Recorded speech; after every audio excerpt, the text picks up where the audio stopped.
2016 MP ആയ ആ കാലഘട്ടം തൊട്ട് ഞാൻ മോദിജിയോട് ആവശ്യപ്പെടുന്നുണ്ട്, എനിക്ക് സിവിൽ ഏവിയേഷൻ വേണ്ട, എനിക്ക് ട്രൈബൽ തരൂ. അപ്പൊ നമ്മുടെ ഒരു നാട്ടിലെ മറ്റൊരു ശാപമാണ്, ഒരു ട്രൈബൽ ക്യാബിനറ്റ് മന്ത്രി ഒരിക്കലും ട്രൈബൽ അല്ലാത്ത ആളാവുകയില്ല. എന്റെ ആഗ്രഹമാണ്, എന്റെ സ്വപ്നമാണ്, ഒരു ഉന്നത കുലജാതൻ അവരുടെ ഉന്നമനത്തിന് വേണ്ടി ട്രൈബൽ മന്ത്രിയാവണം. ജാതിവശാൽ അങ്ങനെ നമ്മൾ ബ്രാക്കറ്റൈസ് ചെയ്തിട്ടുള്ള ഉന്നത കുലജാതൻ, ഒരു ബ്രാഹ്മണനോ ഒരു നായിഡുവോ, അവര് നോക്കട്ടെ ഗോത്രവർഗത്തിന്റെ കാര്യങ്ങൾ. ഒരു സർക്യൂട്ട് പോലും കൊടുത്തില്ല കേരളത്തിന്. സർക്യൂട്ട് പ്രഖ്യാപിക്കുന്നത് ബഡ്ജറ്റിലല്ല. കേരളം നിലവിളിക്കുകയല്ല വേണ്ടത്, ആത്മാർത്ഥമായി കിട്ടുന്ന ഫണ്ട് വകമാറ്റി ചെലവാക്കി. ട്രൈബലിന്റെ കാര്യം ഇവിടെ ശ്രീ ടോം വടക്കൻ പറഞ്ഞു. കേരളത്തിന് എന്ത് വേണമെന്ന് പറഞ്ഞ് ചുമ്മാ ഈ പൊലമ്പല് നടത്തിയാൽ പോരാ. തീർച്ചയായിട്ടും അങ്ങനെ ചെയ്യാൻ പാടില്ലാത്തതാണ്, പറയാൻ പാടില്ലാത്തതാണ്. തന്നെയല്ല, ഉന്നത കുലജാതൻ എന്ന് പറയുന്നത് ആരാ? അത് സുരേഷ് ഗോപി നിശ്ചയിക്കുന്നതാണോ? ഇന്ത്യൻ ഭരണഘടന നിശ്ചയിക്കട്ടെ. അങ്ങനെയാണെങ്കിൽ സുരേഷ് ഗോപിക്ക് എപ്പോഴും ഈ ഉന്നത കുലജാതൻ എന്ന് പറഞ്ഞ് നടക്കലാണ് പണി. പിന്നെ കരഞ്ഞ് നടക്കുന്നതല്ല കേരളം. കേരളത്തിന് അർഹതപ്പെട്ട കിട്ടണമെന്ന് പറയുമ്പോൾ അതിനോട് യോജിച്ച് നിൽക്കാതെ കേരളത്തെ തകർക്കുന്നതിന് കൂട്ടുനിൽക്കുന്ന നിലപാടാണ് സുരേഷ് ഗോപി സ്വീകരിക്കുന്നത്. അതും ഉന്നത കുലജാതൻ്റെ മനസ്സിൽ നിന്ന് വരുന്ന കമൻ്റാണ്. കേരളത്തെ അവഗണിക്കുകയും ആദിവാസി സമൂഹത്തെ അപമാനിക്കുന്നതും ഒരൊറ്റ രാഷ്ട്രീയ ജനിതകത്തിൻ്റെ ലക്ഷണങ്ങളാണ്. നവോത്ഥാനത്തിലൂടെയും സമരങ്ങളിലൂടെയും പടുത്തുയർത്തിയ കേരളം ഇവൻ്റെയൊക്കെ മുന്നിൽ ഭിക്ഷ തേടി നിന്നാൽ നൽകാമത്രേ. അതായത് ആ സഹമന്ത്രിമാർ മാഷന്മാരുടെ വിചാരം കേരളം ചോദിക്കുന്നത് ഔദാര്യമാണെന്നാണ്. ഈ നാട്ടിൽ നിന്ന് പിരിച്ചു കൊണ്ടുപോകുന്ന പണം മോദിക്കും കൂട്ടർക്കും പുട്ടടിക്കാനുള്ളതല്ല എന്ന സാമാന്യ ബോധമെങ്കിലും ഇല്ലല്ലോ എന്നോർത്ത് ലജ്ജ. കേരളത്തിലെ BJP MP-യുടെ കേന്ദ്ര സഹമന്ത്രിയുടെ ഉന്നത കുലജാത പരാമർശവും മ്ലേച്ഛ മനസ്സിൻ്റെ പുറംതള്ളൽ തന്നെയാണ്.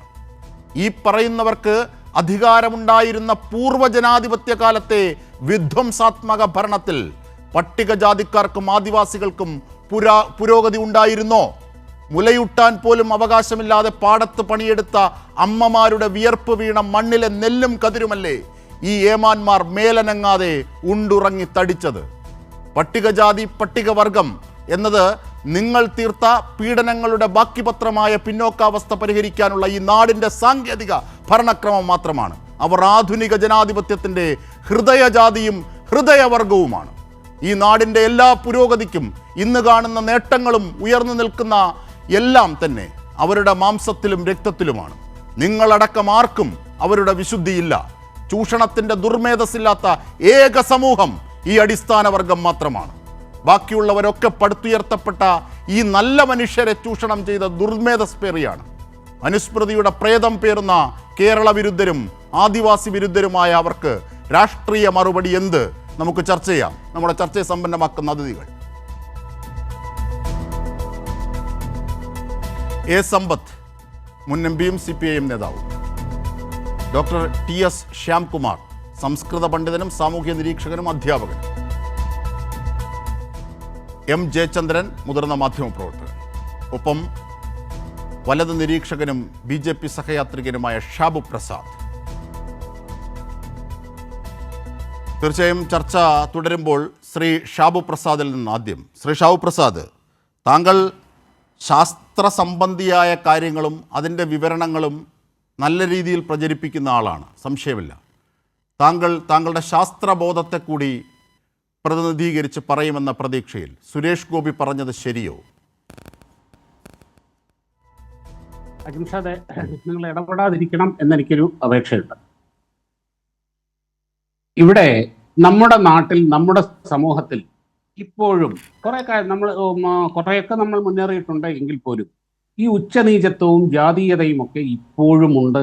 ആ കൊടും ശാപത്തിന്റെ അവശിഷ്ടങ്ങൾ ഇപ്പോഴും നമ്മുടെ സമൂഹത്തിൽ നിലനിൽക്കുന്നുണ്ട് എന്നുള്ള കാര്യത്തിൽ യാതൊരു സംശയവുമില്ല. നമ്മൾ ഈ ഞായറാഴ്ചത്തെയോ ശനിയാഴ്ചത്തെ എങ്ങാണോ മാതൃഭൂമിയുടെയും മനോരമയുടെയും നിങ്ങളുടെ ദേശാഭിമാനിയുടെ അടക്കം ക്ലാസിഫൈഡ്സ് ഒന്ന് തുറന്നു നോക്കിയാൽ നമുക്ക് മനസ്സിലാവുന്ന കാര്യമാണ്. അതിൻ്റെ അകത്ത് ജാതി മാത്രമേ ഉള്ളൂ. ഏറ്റവും അങ്ങനെയുള്ള കൊടും ജാതി ചിന്ത ഇപ്പോഴും നമ്മുടെ സമൂഹത്തിൽ കാര്യമായിട്ടുണ്ട് എന്നുള്ളതൊരു വാസ്തവം തന്നെയാണ്. അതിനെ ഒരു അങ്ങനെയുള്ള ആ ഒരവസ്ഥയിൽ എല്ലാ ജാതികളെയും, അതായത് മുന്നോക്ക വിഭാഗത്തിൽപ്പെട്ടവർ, പിന്നോക്ക വിഭാഗങ്ങളുടെ കാര്യവും തിരിച്ചും എല്ലാം നോക്കി അങ്ങനെ ഒരു ഇന്ററാക്ഷൻ നടക്കണം എന്ന ഒരു ലളിത യുക്തി മാത്രമേ ഞാൻ സുരേഷ് ഗോപിയുടെ പ്രസ്താവനയിൽ നിന്ന് ഞാൻ വായിച്ചെടുക്കുന്നു. അത് നിങ്ങൾക്ക് നിങ്ങളുടെ രാഷ്ട്രീയമുണ്ടാകാം, നിങ്ങളുടേതായ കാഴ്ചപ്പാടുകൾ ഉണ്ടാകാം, ഓരോരുത്തർക്കും കിട്ടുന്ന ഒരു അവസരം മുതലെടുക്കാനുള്ള ഒരു ആവേശമുണ്ടാകാം. അതൊക്കെ നമ്മുടെ നാട്ടിൽ അവരവരുടെ സ്വാതന്ത്ര്യമാണ്. പക്ഷേ ഇവിടെ ഞാൻ അതിനെ കാണുന്നത് അങ്ങനെ തന്നെയാണ്. ഇനി ഒരു കാര്യം കൂടെ ഞാൻ ആലോചിക്കണം. ഇവിടെ ജാതീയതയെ പറ്റി വലിയൊരു വായ്ത്താരി നിങ്ങളിവിടെ പറഞ്ഞു. 3 അക്ഷരം കൊണ്ട് EMS എന്ന ആ 3 അക്ഷരം കൊണ്ട് ലോകം മുഴുവൻ തിരിച്ചറിയുന്ന ആ മനുഷ്യൻ ഇവിടെ അവസാന നിമിഷം വരെ ദേശാഭിമാനിയിൽ എഴുതിയിരുന്നത് EMS നമ്പൂതിരിപ്പാട് എന്ന ആ വാല് നിർബന്ധമായി ഉപയോഗിച്ചിരുന്നു അവസാന ശ്വാസം വരെ. ഇല്ല, അത് അദ്ദേഹത്തിന്റെ പേര് മാത്രമാണ്. അദ്ദേഹത്തിന്റെ പേര് മാത്രമാണ്. ചർച്ചയെ വഴിതിരിച്ചു വിടരുത്. അത് അദ്ദേഹത്തിന്റെ പേര് മാത്രമാണ്. അദ്ദേഹത്തിന്റെ മക്കൾക്കാർക്കും ആ പേരിന്റെ വാലില്ല. അദ്ദേഹത്തിന്റെ മക്കൾക്കാർക്കും ആ പേരിന്റെ വാലില്ല. ആ മഹാനായ മനുഷ്യനെ ഇവിടേക്ക് പിടിച്ചേക്കിയത്. ഞാൻ ചോദിക്കുന്നത് കേരളത്തെ കുറിച്ച്, ഷാബു പ്രസാദ്, ഞാൻ ചോദിക്കുന്നത് കേരളത്തെ കുറിച്ച്. പിച്ചച്ചട്ടി എടുക്കണം കേരളം എന്ന ആഗ്രഹം പ്രകടിപ്പിച്ചത്. 2, ആദിവാസി സമൂഹത്തെ ഉന്നത കുലജാതരാണ് ഭരിക്കേണ്ടത് എന്ന് പറഞ്ഞതിലെ വാക്കിലെ വിഷലിപ്തമായ വശമാണ് ഷാബു പ്രസാദ്. അതുപോലെ അവസാന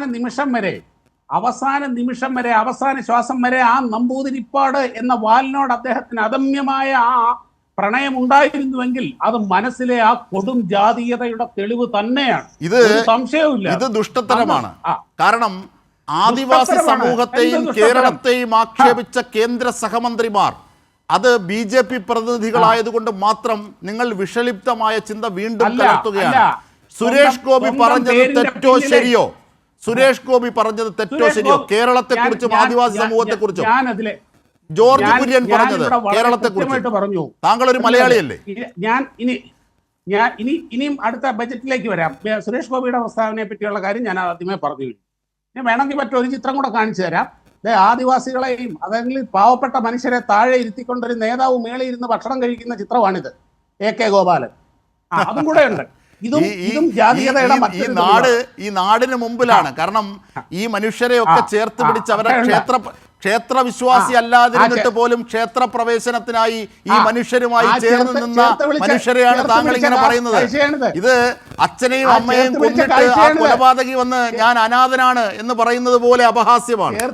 താങ്കൾ സുരേഷ് ഗോപിക്കും ജോർജ് കുര്യനും വേണ്ടി മലയാളിയായ താങ്കൾ ഇങ്ങനെ പറയുമ്പോൾ സ്വയം അപഹാസ്യനാവുകയാണ്. ഞാൻ ചോദിക്കുന്നത് ഷാർപ്പായ ചോദ്യമാണ്. 2 കേരളത്തിൽ പിച്ചച്ചട്ടി എടുക്കണമോ, പിന്നോക്കാവസ്ഥയിലേക്ക് പോകണോ നിങ്ങളുടെ സഹായം ലഭിക്കാൻ? അത് നിങ്ങളുടെ ഔദാര്യമല്ല, ഈ നാട്ടിൽ നിന്ന് പിരിച്ചുകൊണ്ടു പോകുന്ന അവകാശമാണ്. അത് കിട്ടാൻ ആദിവാസി സമൂഹം ഉന്നത കുലജാതർ ഭരിക്കണമോ? ഉന്നത കുലജാതർ ജനാധിപത്യത്തിന് മുമ്പ് ഭരിച്ചിട്ട് എന്ത് നേട്ടമാണ് ആ സമൂഹത്തിന് ഉണ്ടായത്? പറയൂ ഷാബു പ്രസാദ്. ഇനിയും ഇവിടെ ഒരു ഗോത്രവർഗ വനിത ഈ രാജ്യത്തിന്റെ പ്രസിഡന്റ് ആയപ്പോൾ അവരെ നികൃഷ്ടമായ രീതിയിൽ പരിഹസിച്ച ഒരു പാർട്ടി ഇവിടെ ഉണ്ട്. ഒരക്ഷരം വന്നിട്ടില്ല നിങ്ങളുടെ ഇല്ല.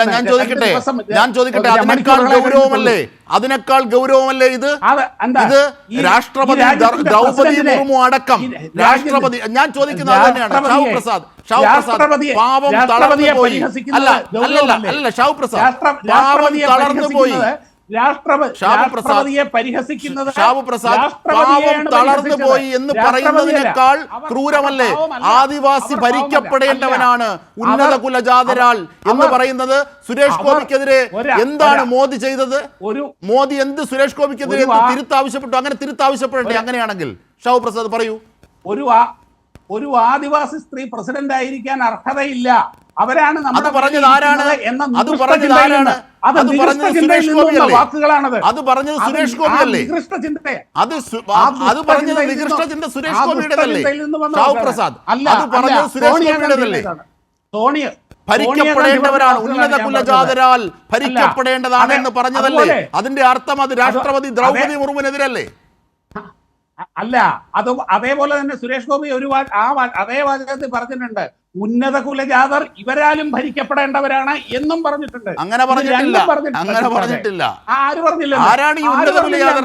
ജനാധിപത്യത്തിന്റെയും ഭരണഘടനയുടെയും ഏത് കോണിലാണ് ഇവർ ഉന്നത കുലജാതരാകുന്നത്? എന്താണ് ഉന്നത കുലത്തിന്റെ അർത്ഥം? അതുകൊണ്ടാ അത് മനുസ്മൃതി വേറുന്നത് കൊണ്ടാണ് ഷാവു പ്രസാദ്. അതിനെ താങ്കൾ ന്യായീകരിക്കരുത്. ഇനി എനിക്കറിയില്ല. എന്തായാലും ആദ്യം നിങ്ങൾ EMSന്റെ വാലെടുത്ത് കളഞ്ഞിട്ട് വർത്തമാനം പറ. ഇനി അതുകൊട്ടെ, മറ്റൊന്ന് അത് വിടും. എന്തിനാ അത് വിടാൻ എനിക്ക് തൽക്കാലം സൗകര്യമില്ല. അത് വിടാൻ എനിക്ക് സൗകര്യമില്ല. അദ്ദേഹത്തിന്റെ മക്കൾക്കാർക്കും ആ പേരിന്റെ വാലില്ലല്ലോ. അദ്ദേഹത്തിന്റെ പേര് അദ്ദേഹം ഇട്ടതല്ല. ഈ മഹാൻ കുടുംബ മുറിച്ച് പൂണൂലിറക്കാമെങ്കിലാണോ പേരെടുത്ത് കളയാത്തത്? അത് പേര് ഇട്ട പൂർവികരാണ്, അതുകൊണ്ടാണ്. പക്ഷേ അദ്ദേഹത്തിന്റെ മക്കൾക്കാർക്കും ആ പേരിന്റെ വാലില്ല. കുടുമയും പൂണൂലും മുറിക്കാമെങ്കിലാണോ ആ കരുത്തില്ലാത്ത? ആ EMSനെ കുറിച്ചാണ് താങ്കൾ പറയുന്നത്. അതിവിടെ റദ്ദാക്കപ്പെടേണ്ട കാര്യമാണ്. അങ്ങനെ ഒരു പരാമർശത്തിന് പോലും ഇവിടെ പ്രസക്തിയില്ല. സുരേഷ് ഗോപി പറഞ്ഞ ആദിവാസി വിരുദ്ധവാദം അതിന് ഉത്തരം മുട്ടി ഷാവു പ്രസാദ് അടക്കമുള്ള BJP സഹയാത്രികർക്ക്. ഇല്ല നമ്പൂതിരിപ്പാട് കല്യാണം കഴിച്ചത് ബ്രാഹ്മണ സ്ത്രീയെ, മക്കളെ കൊണ്ട് കല്യാണം കഴിപ്പിച്ചത് ബ്രാഹ്മണരെ, വലിയ ഇല്ലങ്ങളിൽ നിന്ന്. കൂടുതൽ വർത്തമാനമൊന്നും പറയണ്ട ജിംസാദെ. ഇവരുടെയൊക്കെ മനസ്സിലുള്ള കടുത്ത ജാതീയത തന്നെയാണ്. അതായത് EMS സ്വന്തം ഭാര്യയെയാണ് കാണുന്നത്. നിങ്ങളാണ് അവരുടെ ജാതി കാണുന്നത്. അത് വിടൂ. ഞാൻ പറയുന്നത് ഉന്നത കുലജാതർ ആര്? അവരാണോ ആദിവാസിയെ ഭരിക്കേണ്ടത്? അങ്ങനെയാണെങ്കിൽ രാഷ്ട്രപതി ദ്രൗപദി മുർമു അടക്കമുള്ളവരെ ആക്ഷേപിക്കലല്ലേ? കേരളം പിച്ചച്ചട്ടി എടുക്കണം. ഈ രണ്ട് ചോദ്യങ്ങൾക്ക് താങ്കൾ മറുപടി പറയും ഷാവു പ്രസാദ്. ഇന്ത്യയുടെ ചരിത്രത്തിലാദ്യമായി ഒരു ഗോത്രവർഗ വനിതയെ പ്രസിഡന്റ് ആക്കിയ പാർട്ടി, ഈ രാജ്യത്തിലെ ഒരു OBC പ്രധാനമന്ത്രിയുള്ള രാജ്യം, ഈ മന്ത്രിസഭയിലെ 60%-ലധികവും പിന്നോക്ക വിഭാഗങ്ങളിൽ നിന്നോ പാർലമെന്റിന്റെ പുതിയ കെട്ടിടത്തിലെ ഉദ്ഘാടന വേദിയിൽ പ്രസിഡന്റ് ഉണ്ടായിരുന്നു. എന്തുകൊണ്ടായിരുന്നു? പ്രസിഡന്റ് പാർലമെന്റിലേക്ക് ഇന്ത്യൻ ഭരണഘടന പ്രകാരം 3 ചേർന്നാലേ പാർലമെന്റ് എന്ന് പറയാനാകൂ. Lok Sabha, Rajya Sabha plus the president of India, ഇത് 3 ചേർന്നാലേ പാർലമെന്റ് എന്ന് പറയാനാകൂ. എന്നിട്ട് പാർലമെന്റിന്റെ പുതിയ കെട്ടിടത്തിൽ എന്തിനാണ് ദ്രൗപദി മുർമുവിനെ പുറത്തു നിർത്തിയത്? എന്നിട്ട് പാവം എന്ന് പറയുന്ന അലോസരമാകുന്ന നിങ്ങൾക്ക് എന്തുകൊണ്ട് സുരേഷ് ഗോപിയുടെ ഉന്നത കുലജാതം അലോസരമാകുന്നില്ല? അതിൽ സോണിയാഗാന്ധിക്കെതിരെ വിമർശനം ഉന്നയിച്ചവർ സുരേഷ് ഗോപി തിരുത്തണമെന്ന് പറയണ്ടേ? വേണ്ടേ ഷാവു പ്രസാദ്? അതല്ലേ സാമാന്യ യുക്തി? പ്രസിഡന്റ് പാർലമെന്റിലേക്ക് വരുന്നത് ഒരു വർഷത്തിൽ 2 തവണ മാത്രമാണ് ഭരണഘടനാ പ്രകാരം. അതേ പാടുള്ളൂ. ഒരു മുഹൂർത്തം അല്ലല്ലോ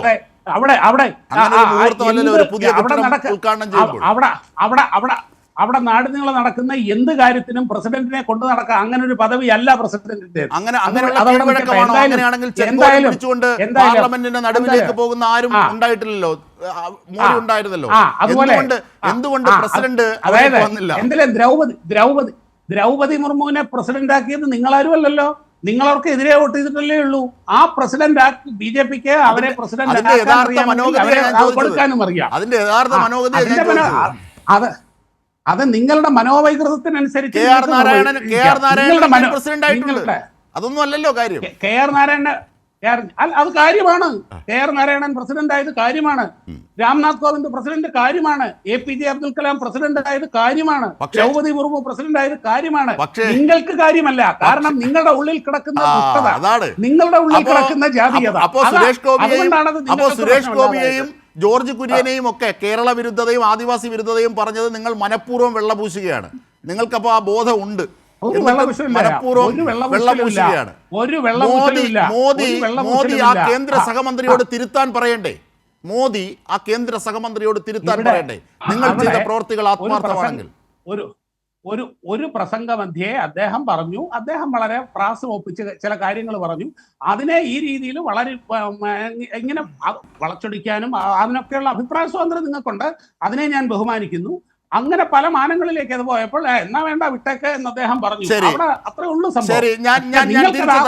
ഒന്ന് ദയവായി ചർച്ചയിൽ തുടരണം ശ്രീ ഷാവു പ്രസാദ്. കാരണം ഞാൻ പറഞ്ഞല്ലോ, താങ്കൾക്കൊരു മരണകാര്യമുണ്ട് എന്നറിയാം. പക്ഷെ എങ്കിൽ പോലും സംസ്കൃത പണ്ഡിതനും അധ്യാപകനും സാമൂഹിക നിരീക്ഷകനും ഒക്കെയായ ശ്രീ ഡോക്ടർ TS ശ്യാംകുമാർ കൂടി നമ്മോടൊപ്പമുണ്ട്. ശ്രീ TS ശ്യാംകുമാർ, സ്വസ്തി പ്രജാഭ്യം പരിപാലയന്താം ന്യായേണ മാർഗേണ മഹീമഹേഷ ഗോ ബ്രാഹ്മണഭ്യം ഹിതമസ്തു നിത്യം ലോകാ സമസ്ത സുഖിനോ ഭവന്തു. വളരെ അപ്രസിദ്ധനായ ശുഗദേവൻ എന്ന, എൻ്റെ അറിവ് ശരിയാണെങ്കിൽ, ശുഗദേവൻ എന്ന നാടകകൃത്തിൻ്റെ കംസവധം എന്ന നാടകത്തിൻ്റെ ശാന്തിപാഠമാണത്.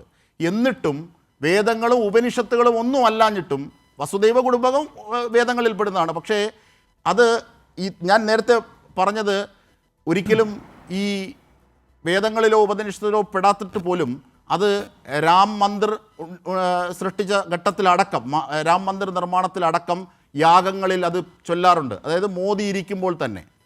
അതിൻ്റെ അർത്ഥം എന്താണെന്ന് താങ്കൾക്കും അറിയാം, എല്ലാവർക്കും അറിയാം. എന്തുകൊണ്ടാണ് ലോകം സമസ്തമായി സുഖമായി ഭവിക്കണമെങ്കിൽ എന്തൊക്കെ ചെയ്യണമെന്നാണ് അതിൽ നിർദ്ദേശിക്കുന്നത്. അപ്പോൾ ആ മനസ്സിൻ്റെ തുടർച്ചയാണ് ഇപ്പോഴുമുള്ളത്. അതാണ് സുരേഷ് ഗോപിയിലൂടെ പ്രതിഫലിച്ചതെന്ന് നിരീക്ഷിച്ചാൽ തെറ്റുണ്ടോ?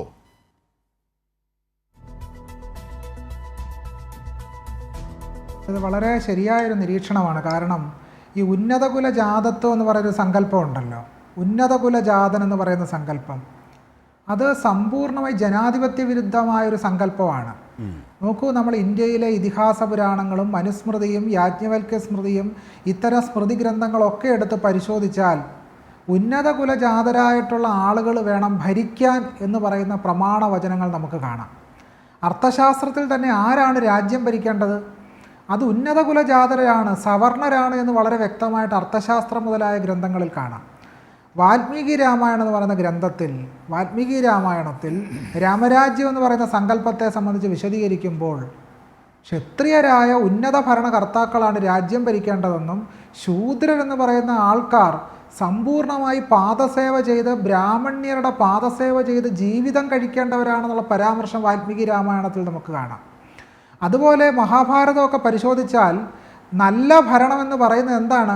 ഈ വർണ്ണാശ്രമധർമ്മം അനുസരിച്ച് ചാതുർവർണ്ണ്യം അനുസരിച്ചുള്ള ഭരണക്രമത്തെയാണ് യഥാർത്ഥത്തിൽ ഈ നല്ല ഭരണമെന്ന് പറയുന്നത്. വെച്ചാൽ ചുരുക്കത്തിൽ സവർണർ ഭരിക്കുന്ന ഭരണമാണ്, സവർണ ഒളിഗാർക്കിക്കൽ ഭരണത്തെയാണ് ഉന്നത കുലജാതരുടെ ഭരണം എന്നതുകൊണ്ട് അർത്ഥമാക്കുന്നത്.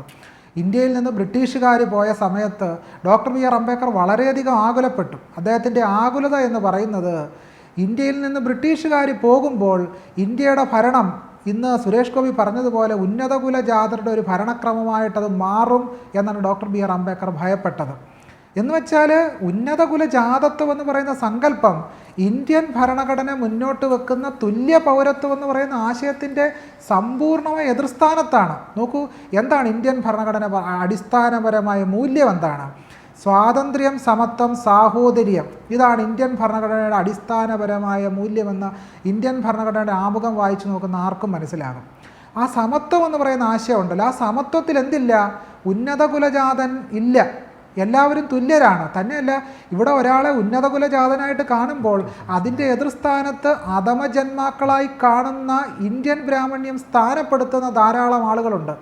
ഇന്ത്യൻ ബ്രാഹ്മണ്യം അധമജന്മാക്കളായി സ്ഥാനപ്പെടുത്തുന്നവരാണ് ഇന്ത്യയിലെ അവർണരും ബഹുജനങ്ങളും ആദിവാസികളും ദളിതരും മുസ്ലിങ്ങളും ഉൾപ്പെടുന്ന വലിയൊരു ജനവിഭാഗം, സ്ത്രീകളെ ഉൾപ്പെടെ ഇന്ത്യൻ ബ്രാഹ്മണ്യം അധകൃതരായിട്ടാണ് സ്ഥാനപ്പെടുത്തുന്നത്. സവർണ ത്രൈവർണിക പുരുഷനെ മാത്രമേ ഇന്ത്യൻ ബ്രാഹ്മണ്യം ഈ ഉന്നത കുലജാതനായിട്ട് കാണുന്നുള്ളൂ. അപ്പം നമ്മളിങ്ങനെ നോക്കുമ്പോൾ നമുക്ക് മനസ്സിലാകുന്ന കാര്യം എന്താണ്? വളരെ വ്യക്തമാണ്. സമ്പൂർണ്ണമായി ജനാധിപത്യ വിരുദ്ധമായൊരു പരാമർശമാണ് അദ്ദേഹം നടത്തിയത്. യഥാർത്ഥത്തിൽ അദ്ദേഹം ദ്രൗപദി മുർമുവിനെ തന്നെയാണ് അപമാനിച്ചത്. ഇന്ത്യയുടെ രാഷ്ട്രപതിയെ തന്നെ അപമാനിച്ചിരിക്കുന്നു. കാരണം ഭരണീയരായിട്ട് ഉന്നത കുലജാതരാണ് വരേണ്ടത് എന്ന് പറഞ്ഞതിലൂടെ സത്യത്തിൽ ഇന്ത്യയുടെ രാഷ്ട്രപതിമാരായ രാംനാഥ് കോവിന്ദിനെയും ഇപ്പോൾ രാഷ്ട്രപതിയായിരിക്കുന്ന ദ്രൗപദി മുർമുവിനെ തന്നെയാണ് സുരേഷ് ഗോപി അപമാനിച്ചിരിക്കുന്നത്. തന്നെ ഇവിടെ പറഞ്ഞല്ലോ, പ്രധാനമന്ത്രി OBC ആണ് എന്നൊക്കെ ഇവിടെ പറഞ്ഞു. പക്ഷേ പ്രധാനമന്ത്രി OBC ആണെങ്കിൽ നമ്മൾ കാണേണ്ട ചില കാര്യങ്ങളുണ്ട്. 2015 സിവിൽ സർവീസ് പരീക്ഷയിൽ തിരഞ്ഞെടുക്കപ്പെട്ട 150 OBC IASകാരെ ഒഴിവാക്കുക ചെയ്തത്. കാരണം അത്ര തന്നെ OBC IASകാർ ജനറൽ ലിസ്റ്റിൽ ഇടം നേടിയിരുന്നു. OBCയിൽ നിന്നുള്ള അത്തരം IASകാർ 27% ഉൾപ്പെടുത്തി. OBCയിലെത്തിയ IASകാരെ തിരഞ്ഞെടുക്കപ്പെട്ട ശേഷം ഒഴിവാക്കപ്പെട്ടു. പക്ഷേ പ്രധാനമന്ത്രി OBC ആണെന്നാണ് പറയുന്നത്. അപ്പോൾ ഇത്തരം, അതുപോലെ 1992 രാമക്ഷേത്ര പ്രസ്ഥാനത്തിൽ അന്നത്തെ നമ്മൾ പറയുകയാണെങ്കിൽ 90% കർഷകരാരായിരുന്നു? ഈ പറയുന്ന ആളുകളെയൊക്കെ തന്നെ കാലാളുകളാക്കി മാറ്റുകയായിരുന്നില്ലേ ഹിന്ദുത്വം ചെയ്തത്? പക്ഷേ രാം മന്ദിർ ട്രസ്റ്റിൻ്റെ പ്രസിഡന്റ് ഉൾപ്പെടെ 15 പേരിൽ ഒരാൾ പോലും OBC ഉണ്ടായിരുന്നില്ല. അപ്പോൾ ഇങ്ങനെ നമ്മൾ ഒ ബി സിക്കാരനാണെന്ന് പറയുകയും ഒ ബി സികളുടെ സമ്പൂർണ്ണമായ അവകാശങ്ങളെയും അധികാരങ്ങളെയും അവരുടെ ഭരണത്തിലുള്ള പ്രാതിനിധ്യത്തെ ഒക്കെ തന്നെ സമ്പൂർണ്ണമായി അട്ടിമറിക്കുന്ന ഒരു വ്യവസ്ഥാക്രമമായിട്ടാണ് ഇത് നിലനിൽക്കുന്നത്. അതുകൊണ്ട് നമ്മൾ കാണേണ്ട പ്രധാനപ്പെട്ട കാരണം നേരത്തെ തന്നെ പൂണൂലിട്ട ഒരു ബ്രാഹ്മണനായി എനിക്ക് പുനർജനിക്കണം ഇനി എന്ന് പരസ്യമായി പറഞ്ഞ ആളാണ് ഈ കേന്ദ്ര സഹമന്ത്രി ശ്രീ ഡോക്ടർ ടി.എസ്. ശ്യാംകുമാർ. അതെ അതെ അതെ തീർച്ചയായിട്ടും. കാരണം അതെ തീർച്ചയായിട്ടും. കാരണം അടുത്ത ജന്മം ഒരാൾ ബ്രാഹ്മണനായിട്ട് ജനിക്കാൻ ആഗ്രഹിക്കുന്നതിൻ്റെ അർത്ഥം എന്താണ്? അദ്ദേഹം വിശ്വസിക്കുന്നത് ബ്രാഹ്മണ്യത്തിലാണെന്നുള്ളതാണ്. അദ്ദേഹം ഇന്ത്യൻ ഭരണഘടനയെ വിശ്വസിക്കുന്നില്ല. ഇന്ത്യൻ ഭരണഘടന ഈ ജന്മത്തിൽ നമ്മൾ ജീവിക്കുന്ന ഈ ലോകത്തിൽ തന്നെ സമത്വം ഉറപ്പുവരുത്താൻ ശ്രമിക്കുമ്പോൾ ഇന്ത്യൻ ബ്രാഹ്മണ്യം സമത്വ വിരുദ്ധമായിട്ട് അടുത്ത ജന്മത്തിൽ നിങ്ങൾക്ക് മോക്ഷം തരാമെന്ന് പറയുന്നു. സത്യത്തിൽ ഈ പറയുന്ന ആള് ഈ ചാതുർവർണ്ണയത്തിൽ ഏതിലാണ് പെടുന്നത്? അദ്ദേഹം ഒരു ശൂദ്രനല്ലേ? ഈ പറയുന്ന ആളൊരു ശൂദ്രനല്ലേ? ശൂദ്രൻ ഉന്നത കുലജാതനല്ല. ശൂദ്രൻ എങ്ങനെയാണ് ഉന്നത കുലജാതനാകുന്നത്? ഇന്ത്യയുടെ ബ്രാഹ്മണ്യ സിസ്റ്റം അനുസരിച്ച് ശൂദ്രൻ ഇന്ത്യൻ ബ്രാഹ്മണ്യം അനുസരിച്ച് ഉന്നത കുലജാതനല്ല എന്ന കാര്യം കൂടെ നമ്മൾ ഇതിനോട് ചേർത്ത് വായിക്കണം. അതെ അതെ അതെ അത് ഷാർപ്പാണ്.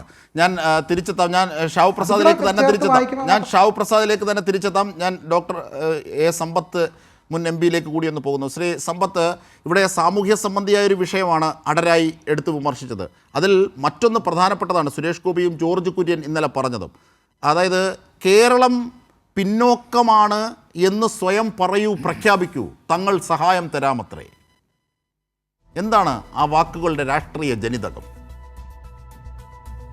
നമ്മുടെ ഈ ചർച്ചയിൽ യൂണിയൻ സഹമന്ത്രിമാർ രണ്ടുപേർ അവർ മലയാളികളാണ്. നിർഭാഗ്യകരമെന്ന് പറയട്ടെ, മലയാളികളാണ് യൂണിയൻ സഹമന്ത്രി. ഞാൻ കേന്ദ്രമൊന്നും പറയുന്നില്ല. അത് ഭരണഘടനയെ സംബന്ധിച്ച് നമ്മുടെ ചങ്ങാതി ഇവിടെ പറയുകയുണ്ടായി. ഇന്ത്യയുടെ പ്രസിഡന്റ് പാർലമെൻറ്റ് മന്ദിരത്തിലേക്ക് വരുന്നതിന് 2 സന്ദർഭങ്ങളെ സംബന്ധിച്ച് ഞാനിത് പഠിക്കുകയും ഇത് തൊട്ട് സത്യം ചെയ്യുക മാത്രമല്ല, കുട്ടികളെ ഒരുപാട് വർഷക്കാലം പഠിപ്പിക്കുകയും ചെയ്ത ഒരു അധ്യാപകൻ കൂടിയാണ്. ഇതിൽ അങ്ങനെ ഒരു പരാമർശമില്ല. ഇവിടെ അജിംഷാദ് പറഞ്ഞതുപോലെ ദ പാർലമെൻറ്റ് ഓഫ് ഇന്ത്യ, ഞാൻ ഓരോ ആർട്ടിക്കിളായി എടുത്തൊന്നും ഇവിടെ പഠിപ്പിക്കാനൊന്നും ഇരിക്കുന്നില്ല, ഈ പ്രേക്ഷകർക്ക് അതിനുള്ള സമയമില്ലല്ലോ. നമ്മളിപ്പോൾ തന്നെ ഏതാണ്ട് പകുതി സമയത്തിലേക്ക് എത്താറായി. President of the Indian union, പാർലമെൻറ്റിൻ്റെ ഇരുസഭകളും ചേർന്നതാണ്, ലോക്സഭയും രാജ്യസഭയും ചേർന്നതാണ് ഇന്ത്യയുടെ പാർലമെൻറ്റ് എന്നുള്ളത് കൊണ്ട് ഈ ഭരണഘടനയിൽ വിവക്ഷിക്കുന്നത്. ഇല്ലാതെ രാഷ്ട്രപതി ആ 2 സന്ദർഭങ്ങളിലേ വന്നുകൂടുള്ളൂ എന്നങ്ങനെ ഒരിടത്തും പറയുന്നതായിട്ടില്ല. അങ്ങനെ രാഷ്ട്രപതി കൂടി ചേരുമ്പോഴേ ഇന്ത്യയുടെ പാർലമെൻ്റ് ആകുന്നുള്ളൂ എന്നതാണ് മനസ്സിലാക്കേണ്ടത്. ഒന്ന്.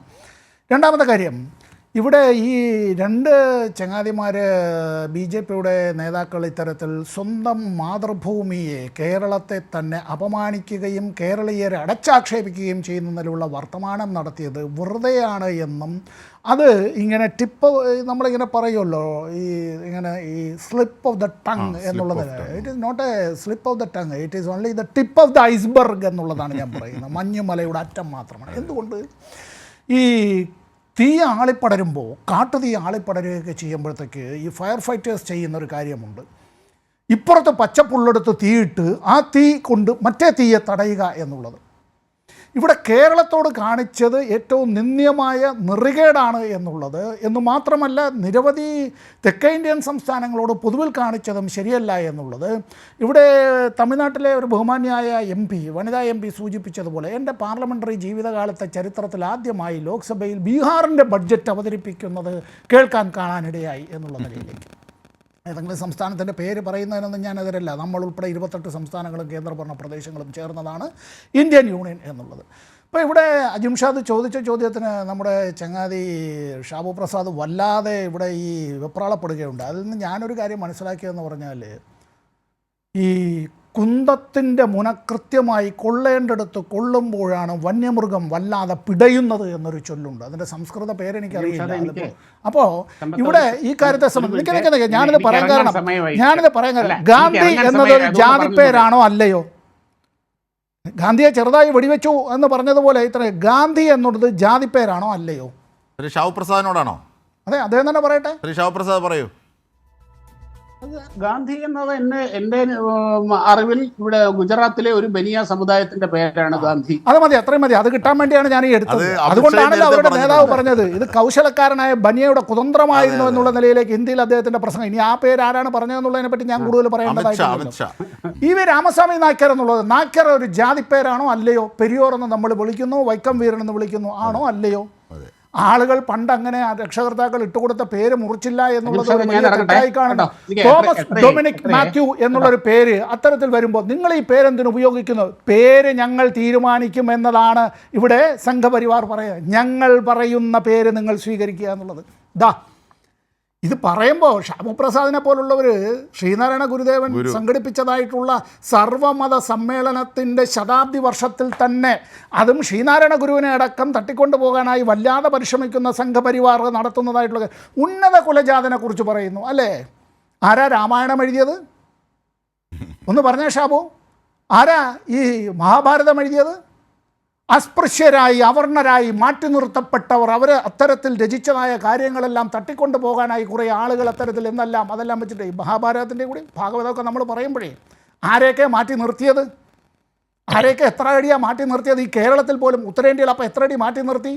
പുള്ളുവനെ 14 അടി, ആശാരിയെ 24 അടി, ഈഴവരെ 24 അടി, ചാന്നാരെയും നാടാരെയും 24 അടി, അരയനെ 36 അടി, പുലയനെ 54 അടി, പറയരെ 64 അടി, നായാടിയെ 72 അടി ദൂരത്തിൽ നിർത്തി ആളുകൾ പറയുന്ന ഉന്നത കുലജാതൻ എന്നുള്ള നിലയിലേക്ക്. അപ്പോൾ അവർക്ക് വേറൊന്നും കൂടി പറയാം. എന്താണെന്നറിയോ? പാപയോനിയിൽ ജനിച്ചവർ എന്നത്. സ്ത്രീ പാപയോനിയിൽ ജനിച്ചവരാണ്.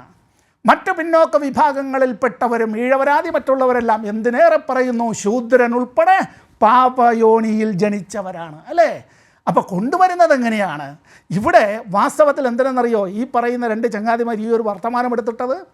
ഇവിടെ ഈ ബഡ്ജറ്റ് ജനവിരുദ്ധ ബഡ്ജറ്റാണ്, ജനദ്രോഹ ബഡ്ജറ്റാണ്, ഇത് പൊയ്മുഖമാണ് ഈ ബഡ്ജറ്റ് എന്നുള്ളതും മുൻകാലങ്ങളിലെ ബഡ്ജറ്റുകളിൽ പറഞ്ഞിട്ടുള്ള കാര്യങ്ങളടക്കം നടപ്പാക്കപ്പെട്ടിട്ടില്ല, പലതും തുടങ്ങിയിട്ടില്ല, കണക്കുകളടക്കം വ്യാജമാണ്. ഇപ്പോൾ വന്നിട്ട് ഇന്ത്യ ഈസ് ഫോർ സെയിൽ എന്നുള്ള നിലയിലേക്ക് കാര്യങ്ങൾ മാറുന്നു എന്നുള്ളതാണ്. ചോദ്യങ്ങൾ ഉന്നയിക്കുന്നതിനും ആ ചോദ്യങ്ങൾ അവിടെ ചർച്ച ചെയ്യുന്നതിനും സംവാദങ്ങളുടെയും സംഭാഷണങ്ങളുടെയും ചർച്ചകളുടെയും വിമർശനങ്ങളുടെയും ഇടം, ആ ഇടം എന്നുള്ളത് നമുക്ക് 24 മണിക്കൂറേ ഉള്ളൂ നമ്മുടെ മനുഷ്യ ജീവിതത്തിലൊരു ദിവസം എന്നുള്ളത്. ഇതിലൊരു ഇത്തരത്തിലുള്ള ഡിബേറ്റ്സിൻ്റെ എല്ലാം സ്പേസ് എന്ന് പറയുന്നത് വളരെ കുറവാണ്. അവിടെ ഇത്തരത്തിൽ ചില കാര്യങ്ങൾ പറയുക എന്നുള്ളതാണ്. പിന്നെ ഇന്ന് ഈ ചങ്ങാതി പറഞ്ഞിട്ടുള്ള കാര്യത്തിൽ അദ്ദേഹത്തെ സംബന്ധിച്ചൊരു കാര്യം, അദ്ദേഹവുമായി ബന്ധപ്പെട്ട് പ്രവർത്തിക്കുന്ന പല ആളുകളും മുമ്പും പറഞ്ഞിട്ടുള്ളൊരു കാര്യമുണ്ട്. അത് ഞാനിവിടെ ആവർത്തിക്കുന്നില്ല. ഉള്ളിൻ്റെ ഉള്ളിൽ അത്തരത്തിൽ ഉറങ്ങിക്കിടക്കുന്നതായിട്ടുള്ള ഇത്തരത്തിലുള്ള ജാതി വ്യവസ്ഥയുടേതായ ജീർണതകൾ, അതിൽ ചിതലിൻ്റെ പുറ്റ് ചിതലിനെ തന്നെ പെറ്റുപെരുകിക്കൊണ്ടിരിക്കുന്നത് പോലെ ഇത് വ്യാപിപ്പിച്ചുകൊണ്ടേയിരിക്കും. അത് മനസ്സിനെ വസൂരി പോലെ അത് കാർന്ന് തിന്നുകൊണ്ടേയിരിക്കും. ഇതിൻ്റെ ബഹിർസ്ഫുരണങ്ങൾ അറിയാതെ വന്നു പോകുന്നതാണ്. അത് അവരുടെ ദൈനംദിന ജീവിതത്തിൽ ഇത്തരം കാര്യങ്ങൾ സംഭവിച്ചു പോകുന്നത് പഠിച്ചതേ പാടൂ. തീർച്ചയായും ശ്രീ സമ്പത്ത്. ശ്രീ എം ജയചന്ദ്രൻ, മുതിർന്ന മാധ്യമപ്രവർത്തകൻ, അതായത് കേരളം ചോദിക്കുന്നത് ഔദാര്യമാണ്.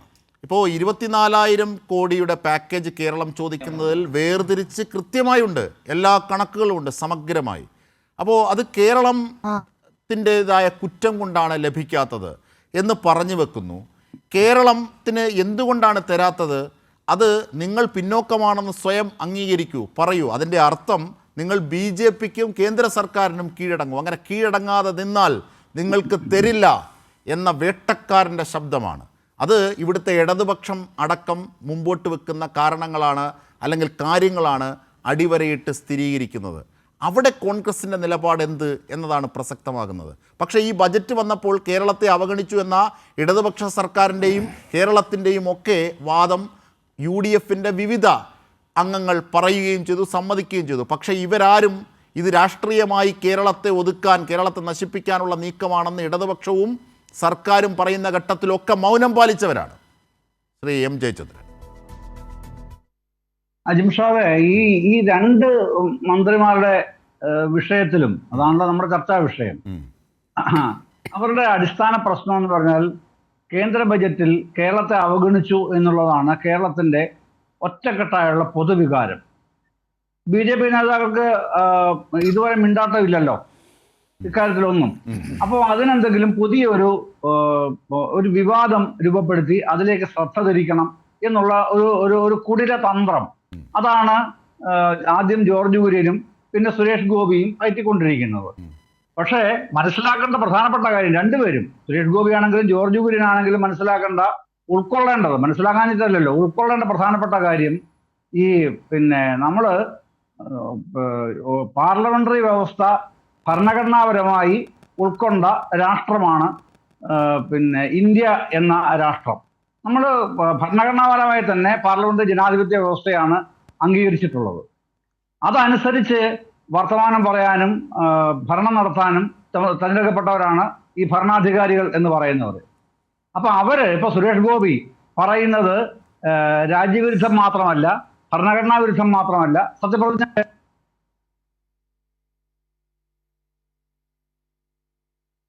ഓഡിയബിൾ അല്ല. ഞാൻ തിരിച്ച് വേദനയാണ്. ഇറങ്ങാതിരിക്കുകയോ ചെയ്യട്ടെ. പക്ഷേ സത്യപ്രതിജ്ഞ അധികാരത്തിലെ ഒരു മന്ത്രി പ്രാഥമികമായും ഉത്തരവാദിത്വം ഉണ്ടാവേണ്ടത് ഭരണഘടനയോടാണ്. ഇന്ത്യൻ ഭരണഘടനയിൽ എവിടെയും പറഞ്ഞിട്ടില്ല രാജാവ് രാജ്ഞി പ്രയോഗങ്ങളൊന്നും.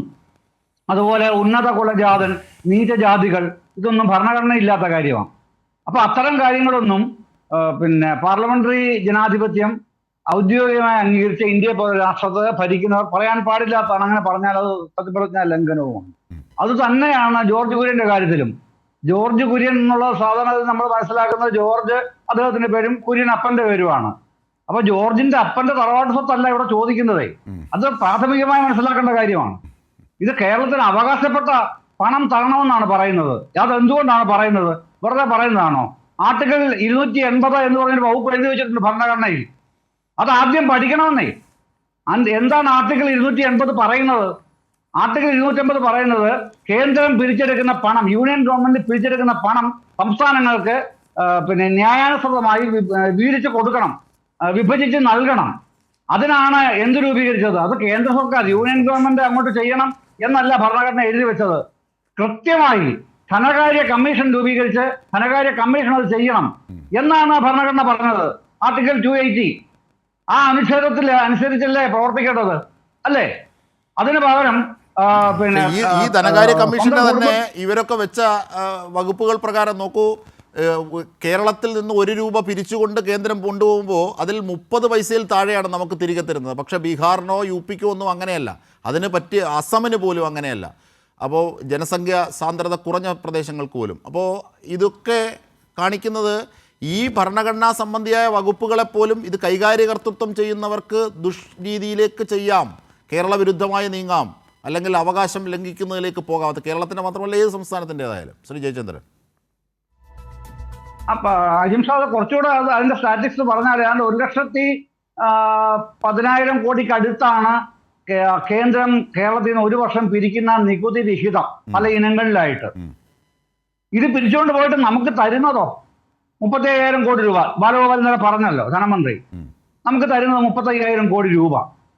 ഇതാണ് ഈ ധന അസന്തുലിതാവസ്ഥ എന്ന് പറയുന്നത്. അടിസ്ഥാനപരമായിട്ട് അതാണ്. അത് പരിഹരിക്കണം എന്ന് പറയുന്നത് നമ്മുടെ ഇത് അടിച്ചുകൊണ്ട് പോകുന്നതാണ് തിരിച്ചുങ്ങോട്ട് ന്യായാനുസൃതമായി കിട്ടണമെന്ന് പറയുന്നത്. അതുകൊണ്ടാണ് ഞാൻ പറഞ്ഞത് അദ്ദേഹത്തിന്റെ തറവാട്ട് സ്വത്തല്ല നമ്മൾ ചോദിക്കുന്നത്. ഇവിടുന്ന് കൊണ്ടുപോയത് സംസ്ഥാനത്തിന് തിരിച്ചു തരേണ്ടത്, അത് പിന്നെ ആർട്ടിക്കിൾ 280 പ്രകാരം തരാൻ ബാധ്യതപ്പെട്ടത്. അത് ചോദിക്കുമ്പോൾ നഞ്ഞാവിഞ്ഞ പറഞ്ഞിട്ട് കാര്യമില്ല. അങ്ങനെ വരുമ്പോഴാണ് നിയമാനുസൃതം പോകേണ്ടി വരും, രാഷ്ട്രീയമായി നേരിടേണ്ടിയും വരും. തീർച്ചയായും ആ നിലയിലേക്കാണ് വരുന്നത്. അതാണ് പ്രശ്നം. അപ്പുറത്ത് സുരേഷ് ഗോപി കാണിക്കുന്ന പിന്നെ അതിന് വാസ്തവത്തിൽ മറ്റൊന്നും പറഞ്ഞാൽ ഈ ചാനൽ ചർച്ചയിൽ നിന്നുള്ള പദം പ്രയോഗിക്കാൻ പാടില്ലാത്തതുകൊണ്ട് ഞാനത് പറയുന്നില്ല. പക്ഷേ ഈ മാന്യൻ, ഞാൻ പറഞ്ഞല്ലോ ഭരതചന്ദ്രന്റെ ഉടുപ്പിൽ നിന്ന് അതുപോലെ ഇറങ്ങിയിട്ടില്ല. അത് നമ്മളുടെ തലവേദനയല്ല. ഇദ്ദേഹം പിന്നെ ഒരു സമീപകാലത്ത് ഒരു അനുഭവം കൂടെ പറയാം. ചരിത്രം. ഏപ്രിൽ 26 കഴിഞ്ഞ വർഷം തെരഞ്ഞെടുപ്പ് നടന്നത് പാർലമെന്റിലേക്ക്. ഏപ്രിൽ 25 ഇദ്ദേഹം NSSന്റെ ആസ്ഥാനത്ത് പെരുന്നയിൽ ജനറൽ സെക്രട്ടറിയെ കാണണമെന്ന് പറഞ്ഞ് ചെന്നു. എനിക്കറിയുന്ന ഒരു കാര്യമായിരുന്നു, ഞാനിവിടെ ചർച്ചയിൽ പറയുകയാണ്. ഇത് പുറത്ത് ഇതുവരെ വന്നിട്ടില്ലാത്തൊരു കാര്യവും കൂടെയാണ്. 25 അവിടെ ചെന്നു. അപ്പൊ അതിന്റെ കാര്യം എന്ന് പറഞ്ഞാല് പിന്നെ BDJS സ്ഥാനാർത്ഥിയായിട്ട് കോട്ടയം പാർലമെന്റ് മണ്ഡലത്തിൽ തുഷാർ വെള്ളാപ്പള്ളി മത്സരിക്കുകയാണ്. അപ്പോ തുഷാർ വെള്ളാപ്പള്ളി എന്തോ ഒരു രാഷ്ട്രീയ പ്രസംഗം നടത്തിയപ്പോ നായർ വോട്ടുകൾ വിരുദ്ധമാകാൻ ഇടയുണ്ട് എന്നുള്ള സൂചന കിട്ടിയതിനെ തുടർന്നാണ് തൃശ്ശൂരെ സ്ഥാനാർത്ഥിയായിരുന്ന സുരേഷ് ഗോപി തിരക്കിട്ട് ചങ്ങനാശ്ശേരിയിൽ എത്തുന്ന തലേ ദിവസം. അപ്പോ ഇദ്ദേഹത്തെ കാണാനാണ് എന്ന് പറഞ്ഞു. ഓക്കെ, പിന്നെ നടുവേദനയുണ്ട്, അതുകൊണ്ട് സ്റ്റെയർ കേസ് കയറി മുകളിലേക്ക് വരാൻ പാടാണെന്ന് പറഞ്ഞു. വേണ്ട എന്ന് പറഞ്ഞ് ജനറൽ സെക്രട്ടറി സുകുമാരൻ നായർ അങ്ങോട്ട് ചെന്നു. അങ്ങോട്ട് ചെന്ന് പിന്നെ ലിഫ്റ്റിൽ കയറി ഇദ്ദേഹം മുകളിലേക്ക് വരാനെടുക്കുമ്പോഴാണ് ഇദ്ദേഹം താഴേക്ക് ചെല്ലുന്നത്. ജനറൽ സെക്രട്ടറി NSSന്റെ ചെന്നപ്പോഴേക്ക് മാധ്യമപ്പട മൊത്തം നിൽക്കുകയാണ്. സുരേഷ് ഗോപി വന്നിട്ടുണ്ട്, മാധ്യമപ്പട മൊത്തം നിൽക്കുകയാണ്. ഇല്ല, എനിക്ക് മാധ്യമങ്ങളോടൊന്നും യാതൊന്നും നിൽക്കാതെ സംസാരിക്കാനില്ല, നിങ്ങൾക്ക് നിങ്ങളുടെ കാര്യത്തിന് പോകാം. സാധാരണ സുകുമാരൻ നായർ അങ്ങനെ ഇത്തരം അവസരങ്ങളിൽ പ്രോത്സാഹിപ്പിക്കുന്ന ആളല്ല. മാധ്യമങ്ങളെയോ അല്ലെങ്കിൽ അദ്ദേഹത്തിന്റെ അനുവാദമില്ലാതെ മാധ്യമങ്ങളെ വിളിച്ചാലോ ഒക്കെ പ്രതികരിക്കുന്ന ആളുമാണ് സുകുമാരൻ നായർ. ആ രീതിയിൽ തന്നെ അദ്ദേഹം പറഞ്ഞു, ഞാൻ മാധ്യമങ്ങളോട് സംസാരിക്കാനല്ല നിങ്ങൾ വരാൻ പറഞ്ഞത്, നിങ്ങൾ ഇങ്ങനൊരു കാര്യം പറഞ്ഞു, ഞാൻ സമ്മതിച്ചു, പക്ഷെ നിങ്ങൾ ഇങ്ങനെയാണ് വരുന്നത്, വർത്തമാനം പറയാനില്ല എന്ന് പറഞ്ഞ് അപ്പോഴേ അവിടുന്ന് മടക്കി പറഞ്ഞയച്ചു. ഞാനിത് പറയാൻ കാര്യം, അദ്ദേഹം ഈ ഉന്നത കുലജാതൻ എന്ന് പറഞ്ഞല്ലോ, അദ്ദേഹത്തിന്റെ പിന്നെ ശൂദ്രജാതി ഉന്നത കുല ജാതിയിൽ പെടുന്നോ അല്ലെന്നുള്ള വേറൊരു കാര്യം ശ്യാംകുമാർ അത് പറഞ്ഞു. അപ്പൊ ഇത് ഇങ്ങനെ ഒരു അനുഭവം അദ്ദേഹത്തിന് ഉണ്ടായത് മനസ്സിലൊന്നും ഇരിക്കുന്നത് നല്ലതാണ് എന്നുകൂടെ. ഇപ്പം ഇത് പൊതുവെ കേരളം അറിഞ്ഞിട്ടില്ലാത്തതുകൊണ്ട് ചർച്ച ചെയ്തിട്ടുണ്ട് ഈ കാര്യം. എനിക്കറിയുന്നതുകൊണ്ട് ഞാൻ ഇങ്ങനൊരു ഘട്ടത്തിലായതുകൊണ്ട് പറഞ്ഞതാണ്. ശരി. ഇപ്പൊ ഇത്തരത്തിലുള്ള ചില വിക്രിയകളൊക്കെ ഉള്ളൊരു മനുഷ്യനായ സുരേഷ് ഗോപി ഈ കാണിച്ചിട്ടുള്ള സത്യപ്രതിജ്ഞാ ലംഘനം തന്നെയാണ്. സത്യപ്രതിജ്ഞാ ലംഘനത്തിന് നിങ്ങൾക്ക് അത് ബുദ്ധിമുട്ടാണെന്നുണ്ടെങ്കിൽ ഞാൻ പിൻവലിച്ചിരിക്കുന്നു എന്ന നിലയിലുള്ള ഒരു ഖേദപ്രകടനത്തിന് യാതൊരു സ്കോപ്പുമില്ല. അത് മാധ്യമങ്ങളോട് തട്ടിക്കയറുകയാണ് ചെയ്തത്, അത് നിരവധി ഘട്ടങ്ങളിൽ. എന്നിട്ട് പറയുന്നു നിങ്ങൾ ഇഷ്ടമുള്ളതൊക്കെ പ്രചരിപ്പിച്ചുള്ളൂ. ഞാൻ ശ്രീ ഡോക്ടർ TS ശ്യാംകുമാറിലേക്ക് വരുന്നതിന് മുമ്പ് ഇന്നലെ ജോർജ് കുര്യൻ, നമ്മൾ തുടക്കത്തിൽ ഇന്ന് സുരേഷ് ഗോപി പറഞ്ഞത് കേട്ടു, പ്രസംഗിച്ചത് കേട്ടു. ഇനി കേരള വിരുദ്ധമായി ആ ജോർജ് കുര്യൻ പറഞ്ഞ ഇന്നലത്തെ വാക്കുകൾ കൂടി ഒന്ന് കേൾക്കാം ഈ ഘട്ടത്തിൽ. ഈസ്റ്റിനാണ് പ്രാധാന്യം കൊടുക്കുന്നത്. ഞാൻ പറഞ്ഞില്ലേ, പിന്നോക്കം നിൽക്കുന്ന സ്റ്റേറ്റുകൾക്കാണ് കൊടുക്കുന്നത്. കേരളം പിന്നോക്കമാണെന്ന് പ്രഖ്യാപിക്കൂ, അപ്പോൾ കിട്ടും. ഞങ്ങൾക്ക് റോഡില്ല, ഞങ്ങൾക്ക് വിദ്യാഭ്യാസം ഇല്ല, ഞങ്ങൾക്ക് അങ്ങനെയുള്ള കാര്യമില്ല എന്ന് കേരളം പ്രഖ്യാപിച്ചാൽ, കേരളം മറ്റ് സംസ്ഥാനങ്ങളെക്കാൾ വിദ്യാഭ്യാസപരമായിട്ട് പിന്നോക്കമാണ്, സാമൂഹ്യപരമായിട്ട് പിന്നോക്കമാണ്, ഇൻഫ്രാസ്ട്രക്ചർ രീതിയിൽ ഞങ്ങൾ പിന്നോക്കമാണ് എന്ന് പറഞ്ഞു കഴിഞ്ഞാൽ അത് കമ്മീഷൻ പരിശോധിക്കും. കമ്മീഷൻ പരിശോധിച്ചിട്ട് ഗവൺമെൻറ് റിപ്പോർട്ട് കൊടുക്കും. അങ്ങനെയാണ് തീരുമാനിക്കല്ല. തീർച്ചയായും ഡോക്ടർ ശ്യാംകുമാർ, താങ്കളെ ഞാൻ രാഷ്ട്രീയത്തിലേക്ക് വലിച്ചിഴക്കുകയല്ല. പക്ഷേ നോക്കൂ, ഒരു പുരോഗമിച്ച സംസ്ഥാനം നവോത്ഥാനങ്ങളിലൂടെയും സമരങ്ങളിലൂടെയും പോരാട്ടങ്ങളിലൂടെയും ഒക്കെ വിദ്യാഭ്യാസവും ആരോഗ്യവും ഒക്കെ അവരുടെ തന്നെ കണക്കുകൾ പ്രകാരം ഈ തദ്ദേശ സ്വയംഭരണ സ്ഥാപനങ്ങളെ അടക്കം അവരുടെ സാമ്പത്തിക സർവേ ബജറ്റിന് മുമ്പുള്ളത് പറയുകയൊക്കെ ചെയ്തതാണ് കേരളത്തിൻ്റെ കാര്യം. അപ്പോൾ അങ്ങനെ ശ്ലാഘനീയമായ ഒരു പുരോഗതി നാം നേടിയെടുത്തത് ഇന്നലെ ഒരു ദിവസം കൊണ്ടല്ല, അത് തുടർച്ചയായി നവോത്ഥാനത്തിൻ്റെ തുടർച്ചയായി, മതപരിഷ്കരണങ്ങളുടെ തുടർച്ചയായി, സമരങ്ങളിലൂടെ പോരാട്ടങ്ങളിലൂടെ ഒക്കെയാണ് നേടിയെടുത്തത്, ഇവിടെ വന്ന് നിൽക്കുന്നത്. അപ്പോൾ നിങ്ങൾ പിന്നോക്കരാണ് എന്ന് പറഞ്ഞാൽ തരാം എന്ന് പറയുന്നതിലെ ആ ഒരു ജനിതക ഘടനയും ആദിവാസി ഉന്നത കുലജാതനാണ് എന്ന്, ഉന്നത കുലജാതനാൽ ഭരിക്കപ്പെടേണ്ടവനാണ് എന്ന് പറയുന്നതിലെയും ജനിതക ഘടന ഒന്നാണ്. അതുകൊണ്ടാണ് ഞാൻ താങ്കളുടെ മുമ്പിലേക്ക് ഇത് വെച്ചത്.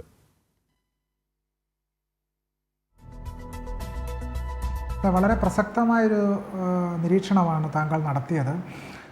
പ്രസക്തമായ ചോദ്യമാണെന്ന് തന്നെ ഞാൻ കരുതുകയും ചെയ്യുന്നു. ഇവിടെ നമ്മൾ മനസ്സിലാക്കേണ്ട പ്രധാനപ്പെട്ട പ്രശ്നം, MS ഗോൾവാക്കർ അദ്ദേഹത്തിൻ്റെ വിചാരധാരയിൽ പറയുന്ന ഒരു പ്രധാനപ്പെട്ട കാര്യം, ഈ ഫെഡറലിസം തകർക്കുക എന്ന് പറയുന്ന ഒരു ആശയം അവതരിപ്പിക്കുന്നുണ്ട്. ഫെഡറലിസം സമ്പൂർണ്ണമായിട്ട് തകരുക, എന്നിട്ടൊരു ഏകാത്മക യുക്തിയിലേക്ക് കാര്യങ്ങളെയെല്ലാം കേന്ദ്രീകരിച്ച് സമ്പൂർണ്ണമായി ഈ യൂണിയൻ എന്ന് പറയുന്ന ആശയത്തെ തകർക്കുക, ഒരു കേന്ദ്ര ഏകാധിപത്യ ശൈലിയിലേക്ക് കാര്യങ്ങളെ മുന്നോട്ട് കൊണ്ടുപോവുക.